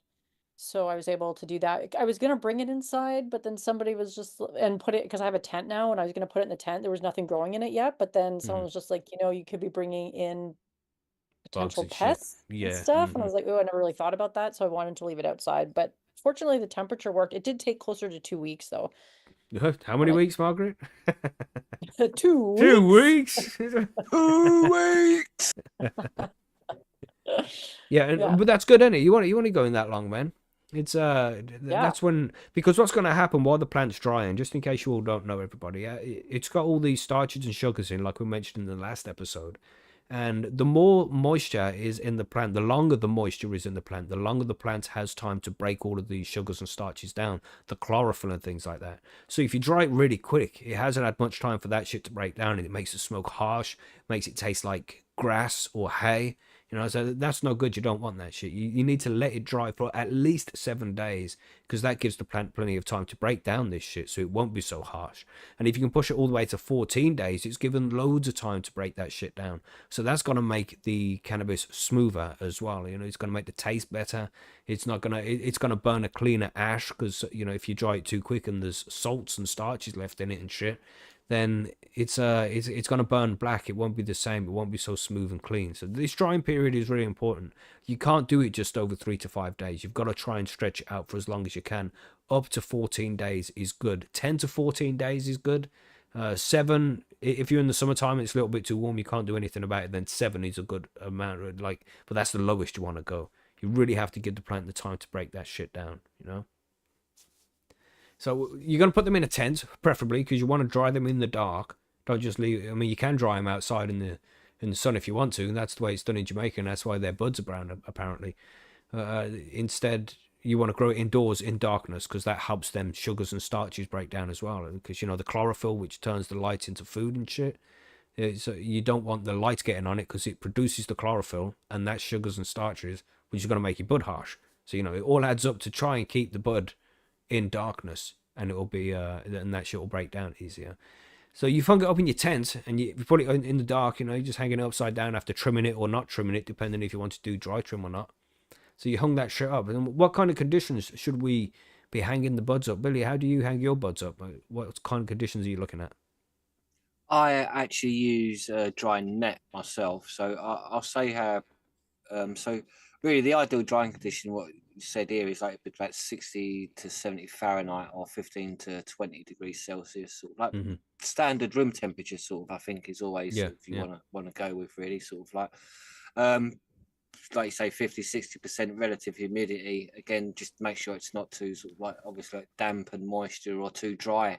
Again, so central heating can draw out. So make sure if there's a good window Mm. open in the room and all that. but don't make sure it's too sort of damp and you're letting fog in your house, sort of thing. So airflow is important. So obviously, if you got it in a tent, you want extraction. You don't worry about the air going in. You want to just make sure the air you're putting out the tent is sort of like on a consistent basis, really. To have a small fan in there so there's some air movement. So that's but I use a tent, not tent, sorry, a net instead of a tent. So I cut off each branch and then maybe cut the longer, bigger branches into 3. So it's got sort of like, say, sort of 10 inches long, like on a few buds on each branch, and lay them down on the net. Then that dries in the room. I don't worry about it being in a dark tent because it's just normal airflow around it in the room. So yeah, that's the most important thing, and getting making sure that airflow's going. Yeah, there's just no direct sunlight is the most important, and make sure there's good airflow in the room. It's because if in a tent, you definitely need the fans because you're in an enclosed area which can gonna build up loads of moisture. So really, that's what you want to prevent is loads of moisture, just dry naturally. Yeah. No direct sunlight. Yeah, that's it. Like, it doesn't have to be in complete darkness, but not enough to try and trigger off the plant's metabolism to make it more chlorophyll. So a little bit of light is fine. Just don't put it under your grow lights. Don't leave it in the sun. That's it. That's the best way to go. But I like to just hang mine in a room with your darkness, curtains closed. Yeah. That would even do the job. Yeah. Yeah. So do that if if your tent is already being used for your next growing shit and you need somewhere to hang it. But of course, when you're putting the air out of the room, make sure it's gone through a carbon filter with your extractor because it's going to smell a lot. So you don't want to just leave it in a room and let it stink everything out. You still need negative pressure to make sure there's no air leaking outside of the room and things like that. And make sure any air that is extracted through a carbon filter. So don't just leave it randomly unless you're in a legal place and you can. And then you can be like, fuck you. A bit more. Yeah. Did you cut out for a second, or was it just me? I was just going to start talking because I wasn't sure, but you must press your mute button there. Did I? Yeah. No, I didn't. I didn't cut out. No, yeah, but you still cut there. out. Just So, cut out for a second. There was Oh like yeah, I mean, I probably did. You guys would know better than I did, but 2 seconds of dead air, and we're like, "What is happening?" Oh wow! I was starting to check that you hadn't died. Which on, bit? Like, and shit like that. Like, Damn! What? hadn't kicked you out. That's lame, bastard. Yeah, I got 74 missed frames here as well. So yeah, it did a cut out for a couple of seconds. Oh well. There you go then. Oh well. It happens sometimes. That's the Matrix resetting. We must have done something. No, I've got a fucking upgrade somewhere. I hope it's not another version of Kale. Fuck. Yeah, I bet it is. Fucking hell. People think I'm crazy, man, but Kale didn't exist 5 years ago to me. I didn't know what the fuck. And all of a sudden, everyone's going on about Kale like it's a thing that's always been there. It's like, no. What is Kale? And everything. What are you talking about? You mean spinach? Like, really? Are you being serious, Margaret? Are you talking about the actual vegetable? Well, it's a leaf, right? Okay, yeah. All right. Yeah. Well, I just didn't. Well, for me, that just appeared out of nowhere. Like 5 years learned ago, about everybody talks about raspberry kale. pie a couple of weeks ago, so Okay. But you knew about raspberries. like the fruit Yeah. or the computer system. Oh, okay. You're talking about the computer system. Okay. Yeah, that's why you're like talking about kale. I'm like, are you talking about like the leafy green or what? Yeah, the leafy green. Yeah. Anyway. Oh, About blackberry. Okay. Yeah, of course I You know just what they learned are. about kale? Yeah. Well, no, like 5 years ago. It was a new thing to me 5 I years see. ago. And the missus just looked at me like I'm crazy. Like, kale has always been a thing. Like, I swear. And she Kale did has it the other always been a thing. I'm pretty Cow sure. and lentils, mate. For the hippies. No, man. 5 years ago, it was brand new to me. I had no idea it existed. Huh. Anyway, there was another one as well called Shut the Box. This game called Shut the Box, where you roll a dice, put numbers down or something. The missus like, you played it when you was a kid. You played it before. I have no idea what you're talking about. So you get this, you roll the dice, put the numbers down, and shut the box. It's like, I have never seen this game before in my life. She's like, everybody's played this game. What are you talking about? She's going on like a fucking crazy. All the kids know what it is. I don't know what to shut the box. Yeah, it's a crap game as well, by the way. Shut your box, mate. That's what you can do. Like, Yeah, random tangents. Come on, let's go. You took us on a tangent, Margaret. I'm blaming that one on you. Yeah. You can shut your box. You brought up kale, not me. Get Was it on with me? the grow Okay. guide. Anyway, yeah. Yeah. So Where yeah, was back we? to drying. So you've trimmed the shit. You've hung it up in a tent, preferably dark. But if you don't have the space, you can hang it up in the room that's got the curtains closed. It doesn't need to be 100% dark. It's just better that way if you can do that. but don't stress too much if you can't. You just need it to be hung up somewhere where it's nice and cool. Between 15 and 21 degrees Celsius is what Billy recommended. There was 60 to 70 Fahrenheit. Nice and cool, because just in case you don't know, those terpenes that are on your bud, the thing that makes the smell and the flavor and shit, and some medicinal properties as well, but they will evaporate faster at different temperatures.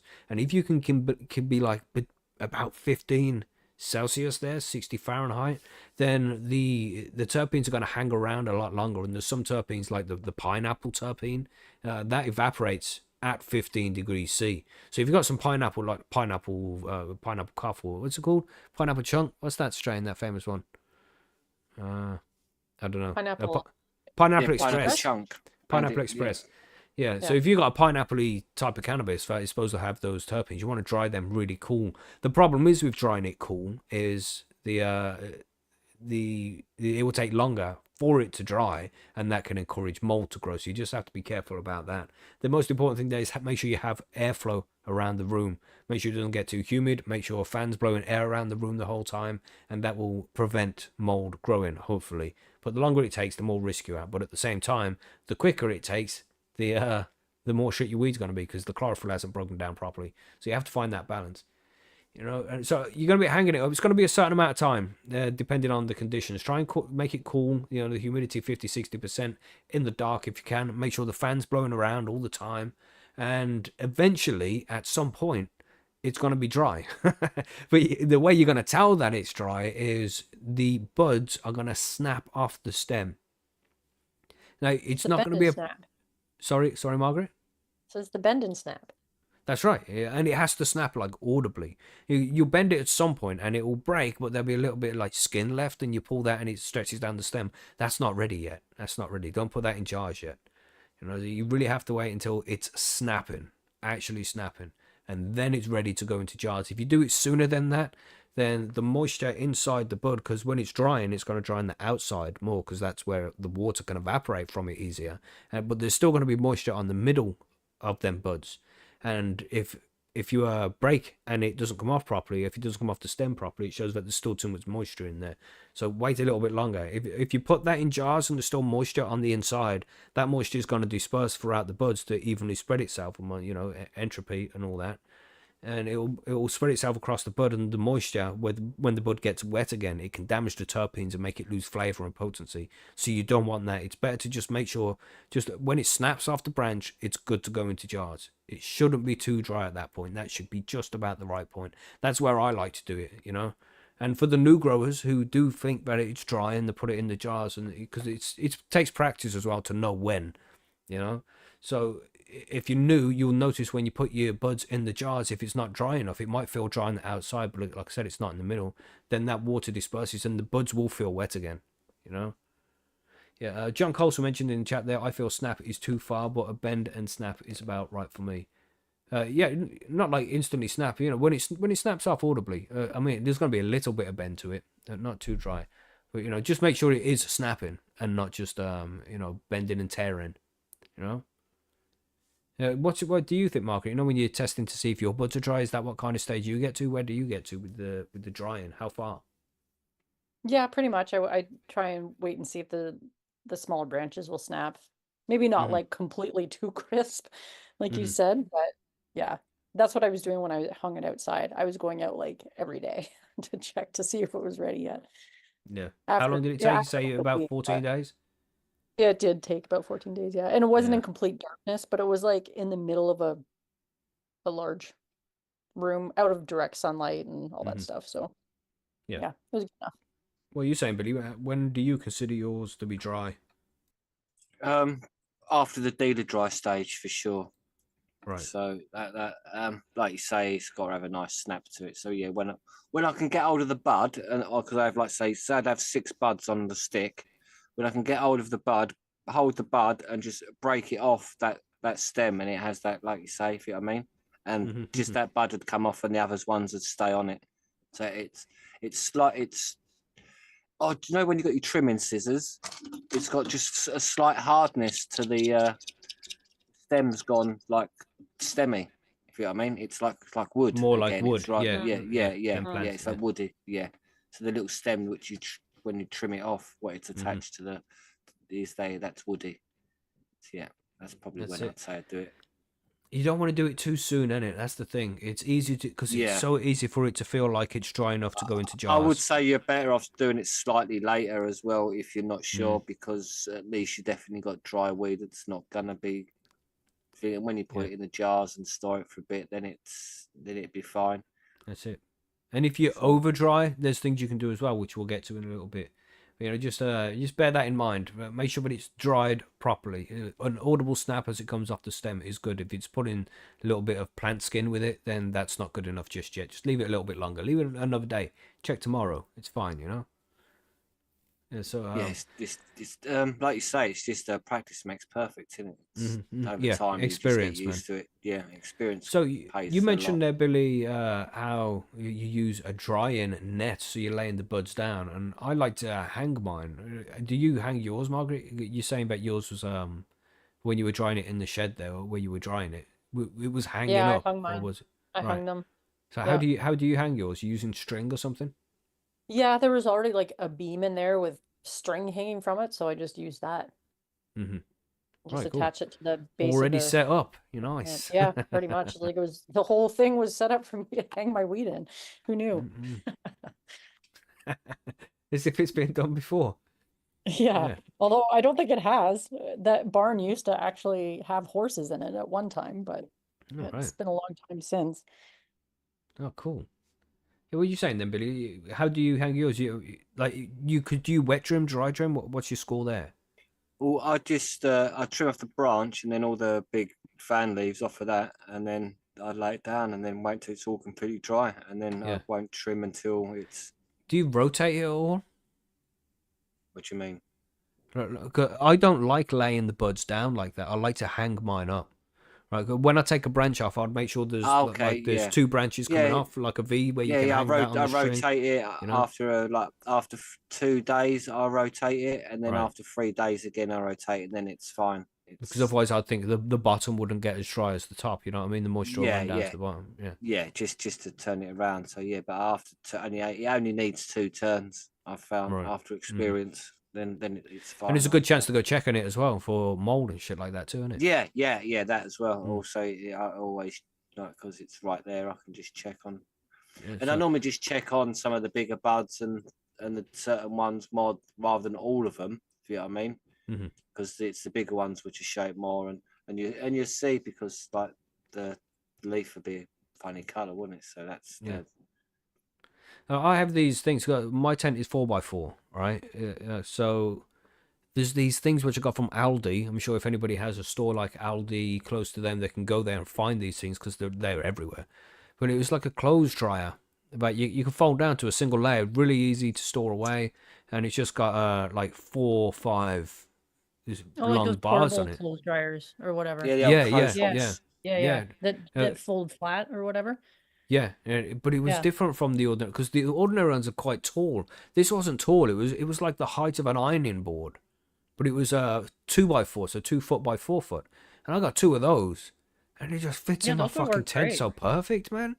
And I Yeah. can hang and you can hang quite a bit of buds on it as well, and you can fold over the sides to make it even longer. They're really cool. Check them out on Aldi, everybody. If you, but them getting those is game changer for drying for me. Because otherwise, I'd have to get string, tie up loads of string, and make grids and do Hmm. all this crazy shit. Unless I was scrogged and my scrog net was out anyway, then you can use that. But I don't usually have that out, so to get those, that made things so easy. And then when it's dry, you can just fold it up and put it away again. Right, bow, look at that. So there's lots of cool things you get out of drying racks, air dryers for clothes dryers, clothes horses we call them here in the UK. Check out some of those. Just make sure that when the bud is hanging, that it can get enough airflow around it. That's the important thing, You're extracting out the humid air, like we said. Keep it between 50 and 60% room humidity. Keep the air blowing around it, but don't blow directly at the buds. Just make sure the air's moving. What I like to do is I get the the fan that I've been using on, I'll point it towards the wall and put it on the lower setting. And then it's blowing out the wall and spreading the air across the room that way. Never directly at the buds, that just dries it too quickly. You just need to make sure that the air keeps moving. Yes. So, it says here, what can you do to speed up the drying process? It's not really a good idea, but sometimes you have to do what you have Yeah, to I do. think If you somebody in sorry, the Margaret. chat asked about using like a dehydrator. I kind Mm-hmm. of Mm-hmm. didn't see where that went, but somebody was asking about whether that would Well, you can be get them speed dried. What they called? You know the name of these things, Billy? I think it was a The dehydrator they were asking about. dehydrator, yeah. That's There's what a it is. specific Yeah. name for one. What the fuck is that called? The Canatrol? Canatrol? Yeah, I think Oh, that what? thing dries it. Ah. Canatrol, this thing, well, it's like 20 grand or something. It's a ridiculous amount of money. And that can Okay, no dry one's buying one of cannabis those. very quickly.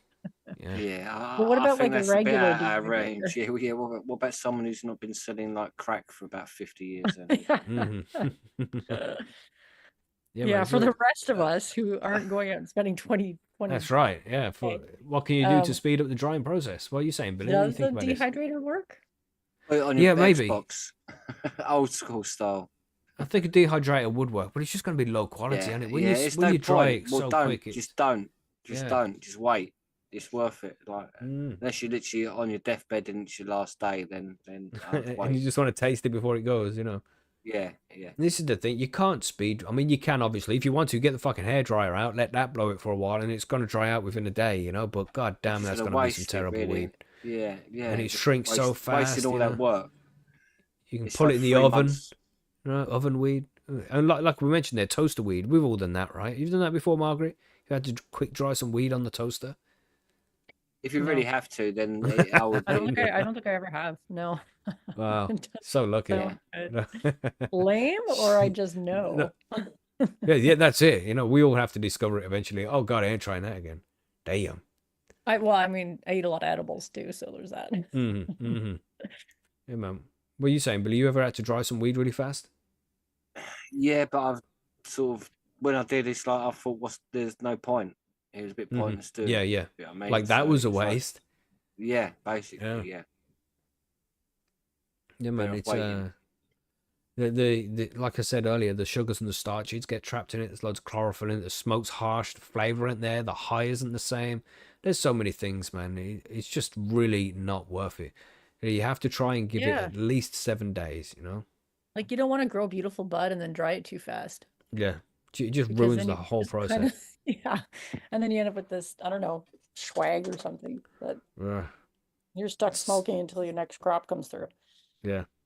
I mean, you can dry a couple of buds if you're desperate to, but fuck. Yeah. They're going to be bad. I mean, try that. Say you've had a nice little harvest there. If you're doing the 4x4, like we suggest, and you're at harvest, you chopped all this shit down and you're waiting for it to dry, you're going to have a lot of buds there. Grab a couple of those popcorns, go and speed dry it on the toaster for half hour or however long it takes, and try it. And you'll be like, I am never speed drying my weed. This is terrible. Damn, it is really bad. So, yeah, don't do it, everybody. Don't speed dry. Try and keep it as cool as possible in the room, the right humidity levels, and just keep that air flowing around. And you should be good. 7 days, you got some smokable buds. It's not going to be properly dry, but you can pick off the small little bits of popcorn, the small buds like that. And you could probably smoke a few of those to test them. The big buds, hopefully, are going to take 10 to 14 days because that's when it's going to be good shit. I mean, I've known guys who have done the dry trim. So, again, the dry trim is where you just leave everything on. Just hang the plants up 3 weeks. Just left them in the fucking dark with the fan blowing. And when it's done and you actually trim it, it's incredible. Because it's taken the time to break down all of that shit inside of it. No more chlorophyll. So the longer you can leave it, as long as you're not getting mold, the better. Within reason, of course. You want it done within a few weeks. But a few days is just not. It's not an option, man. It's just a waste of all the work you've already put in. So don't do it. What are some common mistakes to avoid when drying cannabis? And as we mentioned there, just drying it too quickly. Damn, man, it's terrible.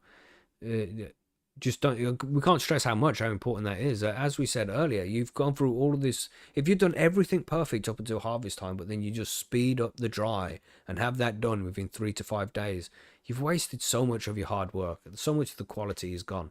You can't stress how much it is important to dry that over a decent period of time. 7 days at least. 14 days is going to try and stretch it out a little longer if you can by keeping it cool in the room. 60 degrees Fahrenheit, 15 Celsius. That would be great. Little couple of degrees warmer if you have to, but try and keep it down there, and you're good. Just keep the air moving. Well, what other mistakes can we make? Yeah, not hanging shit up properly so it falls off the stick. You had that before, Margaret? Those falls off No, the string. You know? I'm trying to. I mean, probably that's happened actually. Now that I think about it, I can't recall it happening, but that Mm-hmm. doesn't mean it hasn't. It's a pain in the ass. Not Yeah. labeling it. You know when you're hanging it up and you haven't labeled Oh which fuck, plant is which and shit. No, I've that's done that's that. one as well. Hmm. That's not What good. can you think of there, Margaret? You think of any mistakes? Can I think of any mistakes? Yeah, yeah. Well, I mean, besides drying too quickly, not labeling properly, um, having shit fall Hmm. from where it's hanging because that, I don't know, it just seems like that's not the way you should be handling your weed. So, Hmm. um, You hear a thud, you're like, oh fuck. I know what that is. Fuck. yeah. And then of course, if you jar it too fast and there's still a little bit Mm. of moisture, I mean, that could be a problem too. Yeah. Yeah. You just have No, to be, I mean, patience is tough after like waiting so long for it to grow and to get to that stage, but yeah, for good sure. things come to those who wait. Hmm. Chilbert said there in the chat, there's one, fiddling with it too much. You know, it's so easy to go in there. And we explained this on the bud rat episode as well. Like, don't touch your buds, man. You just don't, you don't want to risk contaminating them with some shit, you know? So don't touch them. Don't go in there messing with them all the time. Inspect them. Try not to touch them as you're inspecting them every few days just to make sure there's no mold and rot and all that shit. But you shouldn't have to touch them. So just bear that in mind. Yeah, don't fuck around with them. Just leave them to do their thing for a week. Yeah. What are you saying, Billy? You got some. What mistakes do you think can be made during the drying that we haven't mentioned already?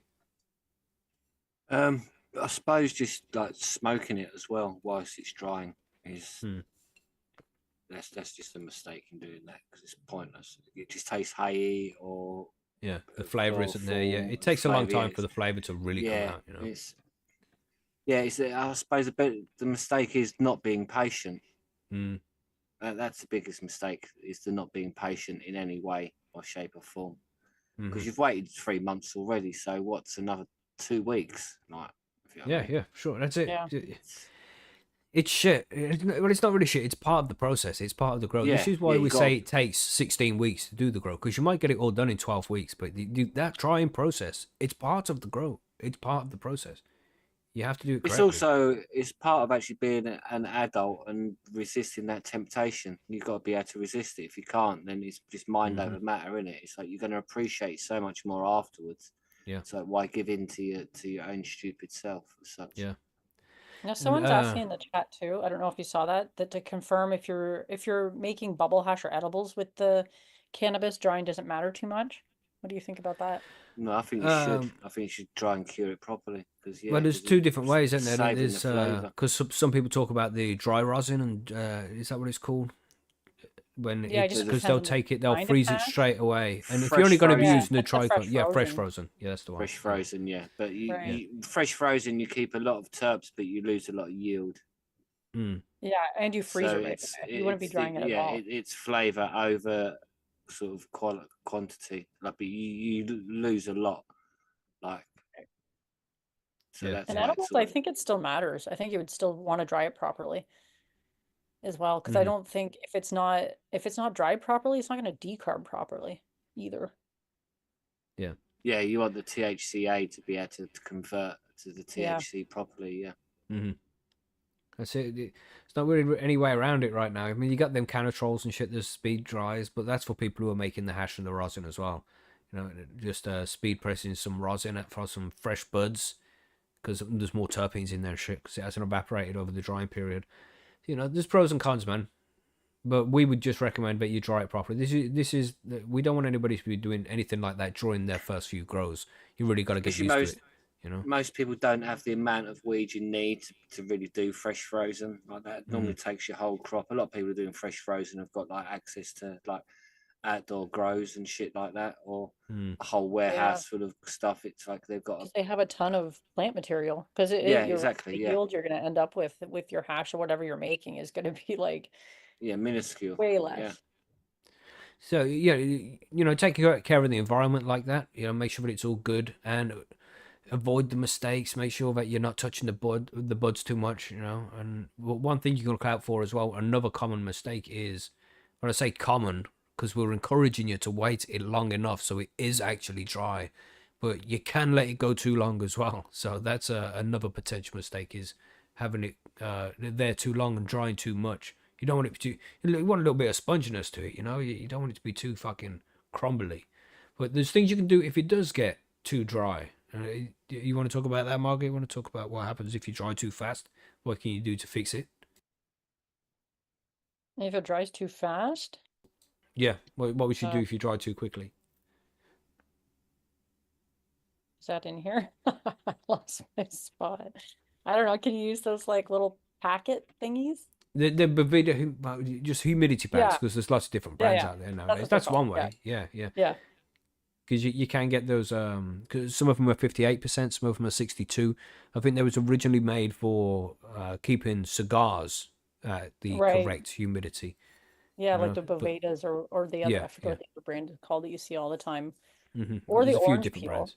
Piece of orange peel, which is kind of Yeah, interesting. this is Good one as tips. well. This one has been Yeah. mentioned before, but the thing is with orange peel is it could add terpenes to your buds, which if you like an orange flavored kind of weed, then that's cool. You know, you add a little bit of orange your flavor to lemony. it. It's gonna, yeah. If you like the citrus, it's gonna be nice. But if you're a grower, which you guys are, you know, people listening to this, then you can use a leaf as well. You can use a cannabis leaf. Just don't do it for too long, because if you introduce too much water and it gets too wet, it's gonna damage the terpenes and shit. Only do it for like an hour or something, you know, and then test and see where it is after an hour. And you know, if it's got moisture back in it, then take the leaf back out of the jar again. But just you shouldn't get to that stage anyway. When you think it's getting dry enough, you know, when it's bending a little bit, snapping a little, give it another day after that. You want to be monitored after the 5th day, the 7th day, something like that. Just keep monitoring it every day and try snapping off some just a couple of buds and see what happens there, you know. And if they're getting close to snapping, just be ready for it. Yeah. But it's a pain in the ass. I've over dried before, and because it's summer, when you're growing in the summertime and it's fucking 25, 30 degrees Celsius in the room, and you're trying to dry in there, there's nothing you can do. You know, we ain't going out to buy aircon for a couple of fucking days. It's never that warm in the UK. Right. So sometimes you just suffer, and like I said, it's like that's why some people will stop growing throughout the summer. It's because you know you just it's just dries too quickly, man. And it's not great weed when that happens. The terpenes ain't there. You know, there's too much chlorophyll in it, so some people take a break. I don't, because I Yeah, like but growing. yeah, I like growing, but some people it's like, why? If you haven't got enough weed, then don't take a break. Just have a little bit of weed that's a bit dry and a bit less tasty. It's like it's better than not having none, isn't it? Really. Yeah. Well, each to their So, own, innit? It depends what anybody yeah. wants to do. So once the drying is done, right, and it's all gone well, and you're gonna put the shit in jars, you're gonna cure it, right? Now, I mean, we could talk about curing here, couldn't we? We don't have to. I think we can get that done. We don't need to wait and do a whole episode on curing. But essentially, what's going to happen now? Sorry, Billy, what are you saying? I'm just saying the cure is just like as long as you can save not smoking it, isn't it? Really, that's what it is. Because now you've got to this stage and you can smoke it. It's like you can. Yeah, well, If you've got when it nothing gets to to the smoke, just then dry yeah, stage, then yeah, yeah, you can you're just just going to start smoke it. smoking it. So the cure now is just like, how much have I got and how much can I save for until the next grow? Yeah, maybe we'll go into more detail about curing next week. Then let's do that, because we're talking about the right containers and right Yeah, temperatures. there is more to There's it, quite I a bit think, to yeah. it. So and of Yeah. course, anybody who's listening to the series so far, they are just hanging their buds up to dry right now. So in a week's time, they're gonna need to know about curing then anyway. So let's not cover it now. We'll cover curing next week. I think that'd be a good idea. Sound like a plan there, Margaret? Sounds Yeah. good. Yeah, I'm Yeah. curing weed right now, so it's very timely. Nice. How long has it been curing for? At this point, probably 3 weeks, I think. Okay, so yes, I wrote it down somewhere. have you tasted some? What are you saying? No, not yet. Boo! Boo, Boo! 3 weeks. You I'm got waiting know, for the 3 nice year, weeks. and honestly, I don't expect to be like super blown away by this weed because I've had, like I said, this is the plant that got into the ground really late in the season, so it just didn't have the time to do what I was hoping it would do. So I I think don't. it will surprise you. I think it'll be It nice. might. I also think a lot of it will end up being used for edibles, but Nice. That's cool. That's good shit, you know? yeah. I'll That's what I probably wanna smoke see. some, maybe. We'll see. We'll Oh see man, we'll see how I feel after I get. did you? How often are you looking at it? You looking at it every day still? You burping jars? Oh yeah, How's the smell? it smells pretty good. Mm-mm. Yeah. Nice. And it does really get better over time. It's like I've had a crop before and I was smelling it, and it like for 2 or 3 weeks, man, it's just like, oh, this smells bad. I'm just gonna smoke another one. Oh, don't like the smell of this. Oh, no, it's still not there. What the fuck, man? It's just gonna how long has this got a cure for? This that still smells dreadful. And then just one day I crack open, it's like, oh, that smells delicious. So somebody just changes and starts smelling like actual cannabis, after the cure. Sometimes some strains will take longer than others, man. Some terpenes will express themselves differently at different times. You have to wait. And the longest you can cure for is like 6 months or something. Some people do it for 18 months. It depends. It's Yeah, I Swami. remember. Yeah. I was just gonna say, wasn't Swami doing it for like 6 months? Like he hmm preferred his weed cured to 6 months, Yeah. if I remember. Yeah. Yeah, that's right. And he uses the paper bag technique for drying as well, doesn't he? I think you do that, right, Billy? You use a paper bag when you're drying. Yeah, yeah. After my net, I go to a bag. hmm And what's the purpose of the bag? Just to draw out a bit of moisture, but also keep it protect. If you, know what I mean, so it's not out in the open, but it's not quite ready for the jar yet. hmm If you know what I mean, so it's still Yeah. got like the like an in between as such. Yeah. That's right, man. You just don't want to put it in an airtight container while it's Yeah, still too wet, innit? yeah, yeah. And then when it's got the snap, then I shove it into like jars Yeah. So the biggest on my takeaways from blunts. this is make sure it's in the right conditions, right? You want to hang the buds or lay them on a proper drying net, right? But you don't want them laying on the ground and shit. You want air to be able to get around them nice and easy. Air circulation is very important, but make sure it's not too strong. You don't want to blow directly out the buds because that will dry them too quickly. But make sure there's a fan in the room to just blow the air against the wall to make sure that the air is constantly moving around the grow tent. It's very important. Try and keep the humidity, the temperatures as low as possible, but not too low. You don't want this shit for going on for too long. It'll encourage mold. Around 15 degrees Celsius, 60 degrees Fahrenheit is just nice. It will take long to dry at those temperatures. It'll take a couple of weeks, but it's going to be better in the long run. That's the best way to do it. More terpenes will be preserved. It will take a little bit longer to dry, so more the starches will break down and shit. And eventually, you're going to end up with a better smoke from it. So just bear that in mind.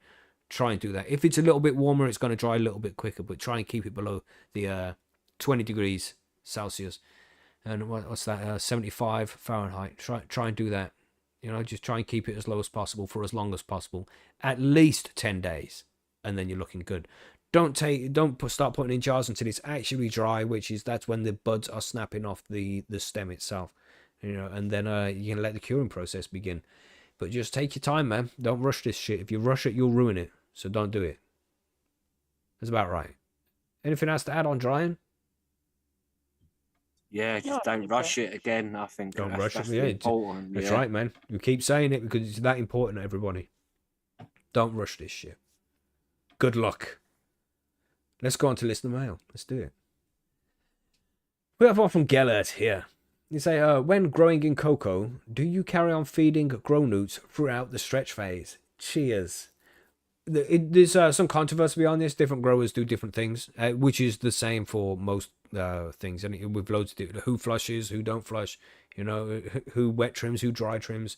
Everybody does things a little bit differently, and the stretch is no different. Some people like to start cutting away the grow newts because of the amount of nitrogen in it as soon as they flip to flower. But other people, and I'm one of those who likes to wait until the flowers actually start to grow. So you're going to get pre-flowers show up. Then you'll see the actual pom-poms start to grow. That's the actual flowers. That's when I've cut back on the grow newts at that point. Because I see it as during the stretch phase, this is it's essentially veg. It's veg growth. It's called regenerative growth, so it's faster, but it's still growing stems and leaves at this point, which is veg growth. And that's going to need feeding. That's going to need nitrogen to make that shit. And the grow newts have the nitrogen in it. So if you cut back on the nitrogen too soon, the plant's going to become deficient and won't be able to grow the stems and the leaves it wants to grow before it needs to produce the flowers. So in my opinion, I like to leave the grow newts on until I actually see the pom-poms, and then I'll reduce the grow newts because I want to take the nitrogen away and start adding some PK to feed the flowers specifically, and of course lots of CalMag because they love that shit. I'll reduce the grow newts when it comes to the stretch after the stretch phase. So let the stretch finish and then start the flowering. What do you think, Margaret? What's your process on this? What was the question? The edibles right. have Well, kicked Oh, well, in. it's when doing growing a in list of cocoa. questions. So it's I don't know if you're growing cocoa. I've only grown in cocoa once, and it was a disaster. All right. So And I you're just grown haven't. in living soil as well, isn't it? So Yeah. you Yeah, won't mate. really give it any grow newts. So it's just all done by itself there. The plant takes what it needs, right? Yeah. Yep. I mean, I'd be open to trying cocoa again at some point now that I have like a proper tent and Do stuff, because my it. setup before was like Do it. not great. But yeah, my cocoa grow is just not good. Well, next time you do it, give us a shout. We can talk you through it. It's nice and Yeah. easy. Yeah. I do like growing in cocoa. But yeah. So I hope that makes sense to you there, Geller. I mean, that's just my opinion. Other people will completely differ. They say when the plant gets flipped to 12-12, then the hormones start getting produced that pushes the plant into flower. So you need to give it the shit then so it can produce more bud sites and all this. But, you find out what's good for you, man. Try both ways, mate. You do one grow where you flip to flower and give the newt straight away. Try another grow where you flip to flower, wait until the flowers show up and figure out what's right for you. I've tested it out myself. And my anecdotal evidence tells me that I'm better waiting off until the flowers begin to form and then change into the way I do it. But, I'm not a fucking expert or anything. I just keep things nice and simple. That's how I like it. If it kind of makes sense to me, then I'll roll with that, While the plant's growing veg growth, it needs nitrogen. When it's growing stems and leaves, it needs nitrogen. When it starts growing flower, you don't want as much nitrogen because it'll make the buds airy and shit. You don't want that. So that's how I roll. Hope that makes sense. We got this one from Wolfie, which is we didn't get one from Phil today. What's going on with Phil? Where are you, Phil? Why did you not give us a question, bro? I don't think But we've this had one is in a bit, have we? No, for the last couple of weeks. Yeah, we had a couple of questions Oh, from we did. Phil. Yeah, crazy ones as usual. Yeah. This one is from Wolfie. He says, "Is TV/nude/media all fake?" Yes, it is. Random growing question there, growing in a different way. I don't know what he means by that.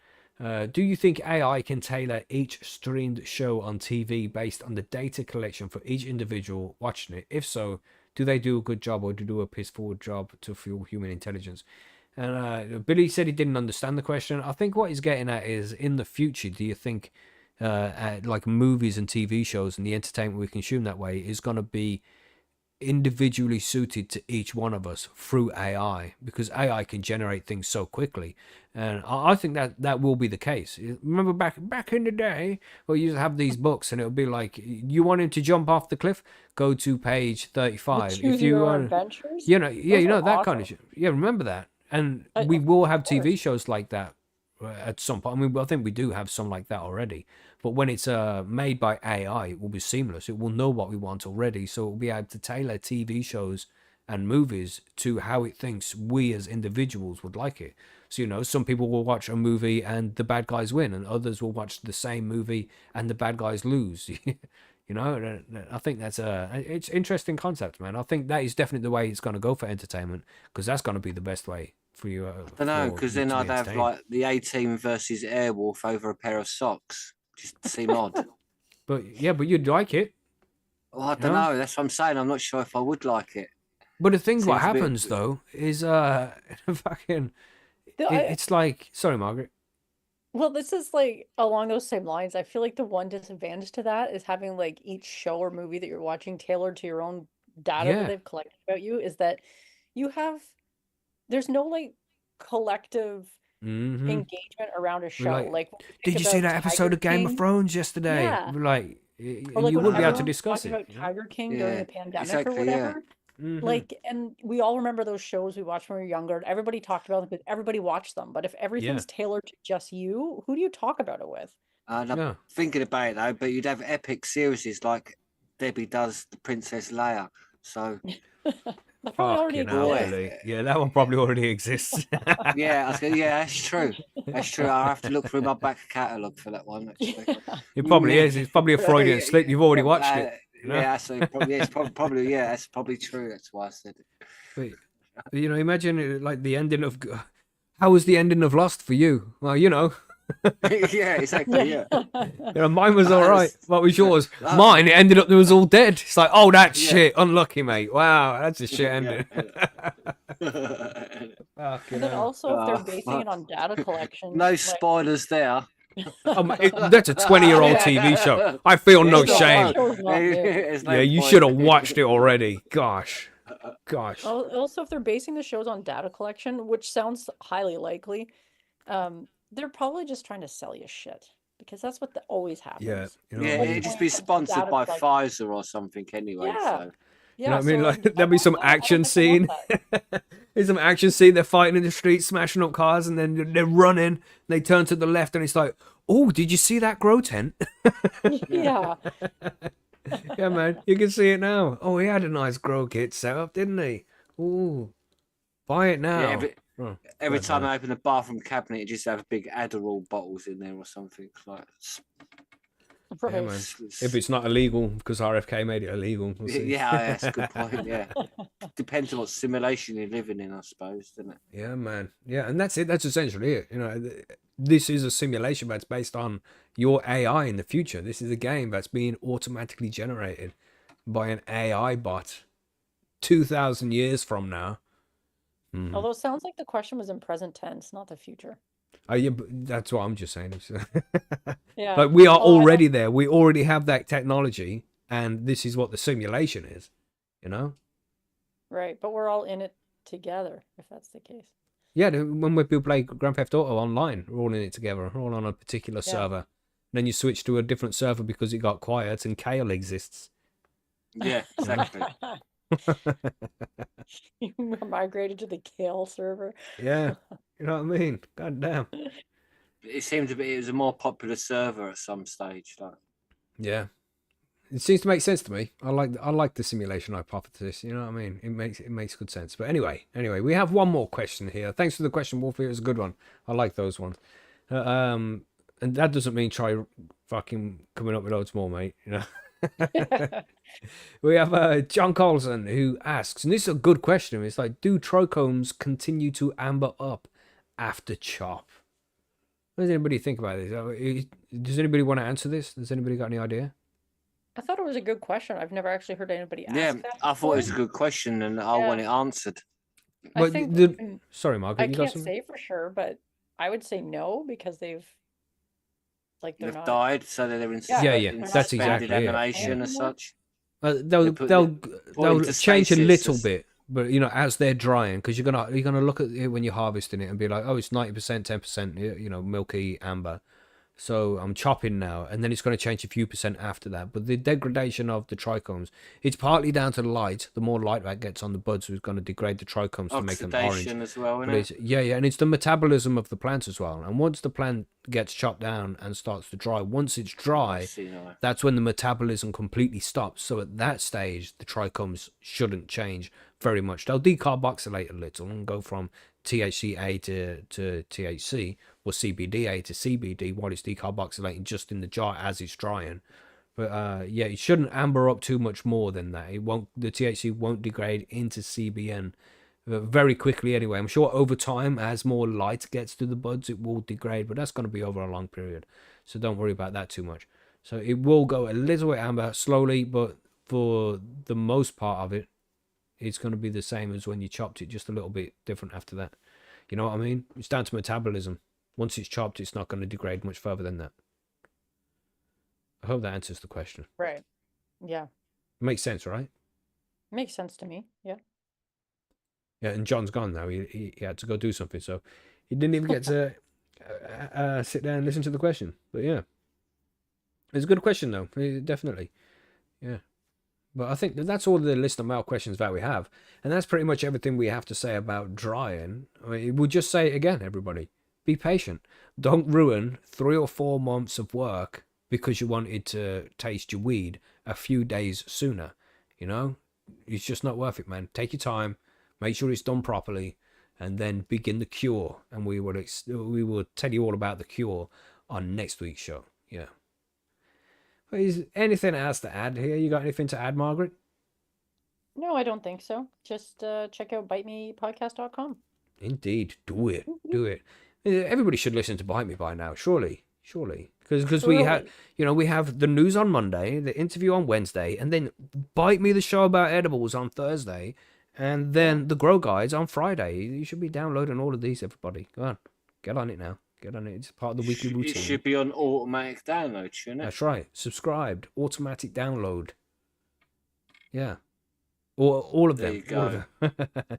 We need to get another show up and running. We need to get somebody else doing a show which we can slot in there on a Tuesday for people. And I think there's somebody out there who's setting up their own little podcast pretty soon, one of the listeners. So hopefully they can get their shit up and running and we can be like, download this one too. You know? You have a whole week of cannabis content available. That would be cool. But yeah, man. Good show. I think that's it. Should we move on to the outro? We're good to go? Yes, sir. Yeah. Let's do it.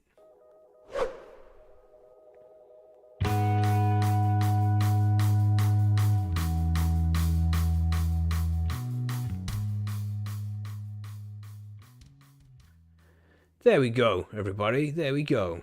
Yes, good show. Good show. Thanks for joining us, everybody. Thanks for the listener mail questions. And if you have any questions that you want us to cover on next week's show, or any news stories you want us to cover, anything like that, then, head over to Percy'sGrowRoom.com and get involved. Just drop some questions over there in the High on Home Grow section. So, yes, do that. Do that. Nothing really much else to add. I mean, we could chat some shit about dragons again. I like that, Yeah, that's true. Do you reckon they were scaly dragons or feathery dragons? Feathery. I reckon they would have been feathery. Do you reckon there's both kinds, depending on where they live, I've said that's suppose? probably more likely depending on, because if Yeah. they're in somewhere really warm, they're not going to want the feathers, are they? But I don't know. Does that make them more aerodynamic at the same time? Because though it might be warm when they're flying high up and going through high Yeah. speeds, that's going to get cold. Maybe if they're like Jamaican ones, they want to be a bit feathery so they can float on the warm air. If you know what I mean. So yeah, or over deserts Wow. and things like that. So they might some not lots of feathers, but some. Yeah, interesting. But there'd be scaly ones when they're sort of in like the mountains and stuff. Yeah, let us know what you think, everybody. Are you a dragon believer? Are you a dragon believer like Joe Rogan, Margaret? I don't know if I spend that much time thinking about it, but Yeah, sure, maybe, yeah, whatever, yeah, sure. I'm a dragon Well, believer, whatever. it's like the Loch Ness monster. You either believe it. No, could that have been is fake. or it is That is fake. or not. No, that Yeah, is that's fake. what I mean. Man. Yeah. Loch Ness monster is fake. It's not real. But you Ness do know how isn't deep the loch is, the lake is, didn't you? You know it's Yeah. deeper than the North Sea. Yeah, but still, to live that deep and then come up to the surface, I don't know, man. We would have seen something by now. Yeah, I possibly. think so, yeah. But we did. You know, We and did see the it. main piece of evidence, that picture, that black and white picture that they have of the Loch Ness monster, which was taken a long time ago, that was fake. The guy even admitted it was fake. He tied some toy submarine to a branch, and then it made it look like a fucking. So that was debunked by the guy. It's good to have because it must bring a shitload of revenue to that particular part of Scotland. Bringing in tourism for people to try and see the Loch Ness monster. But yeah. I don't think It's like there's Bigfoot as well, living I there. suppose, isn't it? It's one of them sort of like. And that was a it's species just- that it's nice to allegedly think existed about. at some point. There was a Gigantopithecus, was it? The hominid species, which was big. Yeah, Are they a still big, living? Stupid, Don't dumb know. being. It's like, why hasn't anybody hit one with the car? Like, because that happens to animals all the time. Why we ain't? Because might not be able to find a live one because they can hide away. But why haven't we found a dead one? Yeah, maybe Yeah. some of them has shaved himself and put himself into Parliament. Maybe. I like cryptozoology as well. It's an interesting one. I like all that kind of shit. I like to be on the edge of the fake. It's nice to know what could possibly be true, if you know what I mean. These adult fairy nice to know- tales. Yeah, basically, yeah. It's like what could be part of history, what isn't part of history. What just seems interesting as well. It don't matter if it's true or not. Is it interesting? Yeah. Like the story of the Anunnaki and Yeah, I love that one too, man. It's just a Anunnaki really is cool such an story. interesting one. It's an interesting story, isn't it? So it doesn't matter if it's true or not. Whether the interesting part of it is is what makes it interesting. Maybe we need to get reality is a different. special cryptozoology episode together. That would be cool. Yeah, that'd be quite interesting actually. Yeah, we haven't done a conspiracy one for a while. Maybe we should do Yeah, cryptozoology. I think we should definitely. That'll be fun. But yeah, thanks for joining us, everybody. And again, if you like playing Scrabble, then there's an Aldi version of Scrabble over on Discord called Letter League. It's a good game. We have lots of fun playing it. And yeah, if you're free sometime, you want to come and play, then join us, man. It's good banter. It's a nice little session. And especially you, Margaret. I challenge you. Margaret. Well, with that, I think is anything else to add? Do you want to tell people where to go and download Bite Me one more time there, Margaret, before we move on? Yeah, you can find new episodes every Thursday on your favorite podcasting platform, or you can check it out at bitemepodcast.com. Do it. Anything to add, Billy? Yeah, get on Discord, man. Join us. Get on Discord. Get on Discord. Do it. It's like 500 people over there. And type on Discord as well. Don't just join. All right? Say stuff. Say stuff. That'd be cool as well. Say stuff and join in the games. That's right. Nice. Well, it's been a good show, everybody, and we will catch you on the next one, Tuesday. We have an interview with Chris Trump on Thursday, that is. What we got on the 3rd of December? I don't know. We got interviews coming up. I'll put them up on the day. You know how it goes.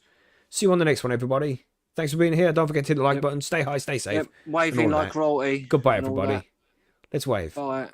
Let's wave. Oh, we have to wait. For a while now. We've got like 20 seconds before the songs kick in. Oh God. Keep waving. Show your jazz hands, everyone. Wave, spirit fingers. Oh no, music they're came on not loud. Spirit fingers. There you go. Goodbye, everybody. Hit that like button, please. Goodbye. Bye. Oh gosh.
Bye.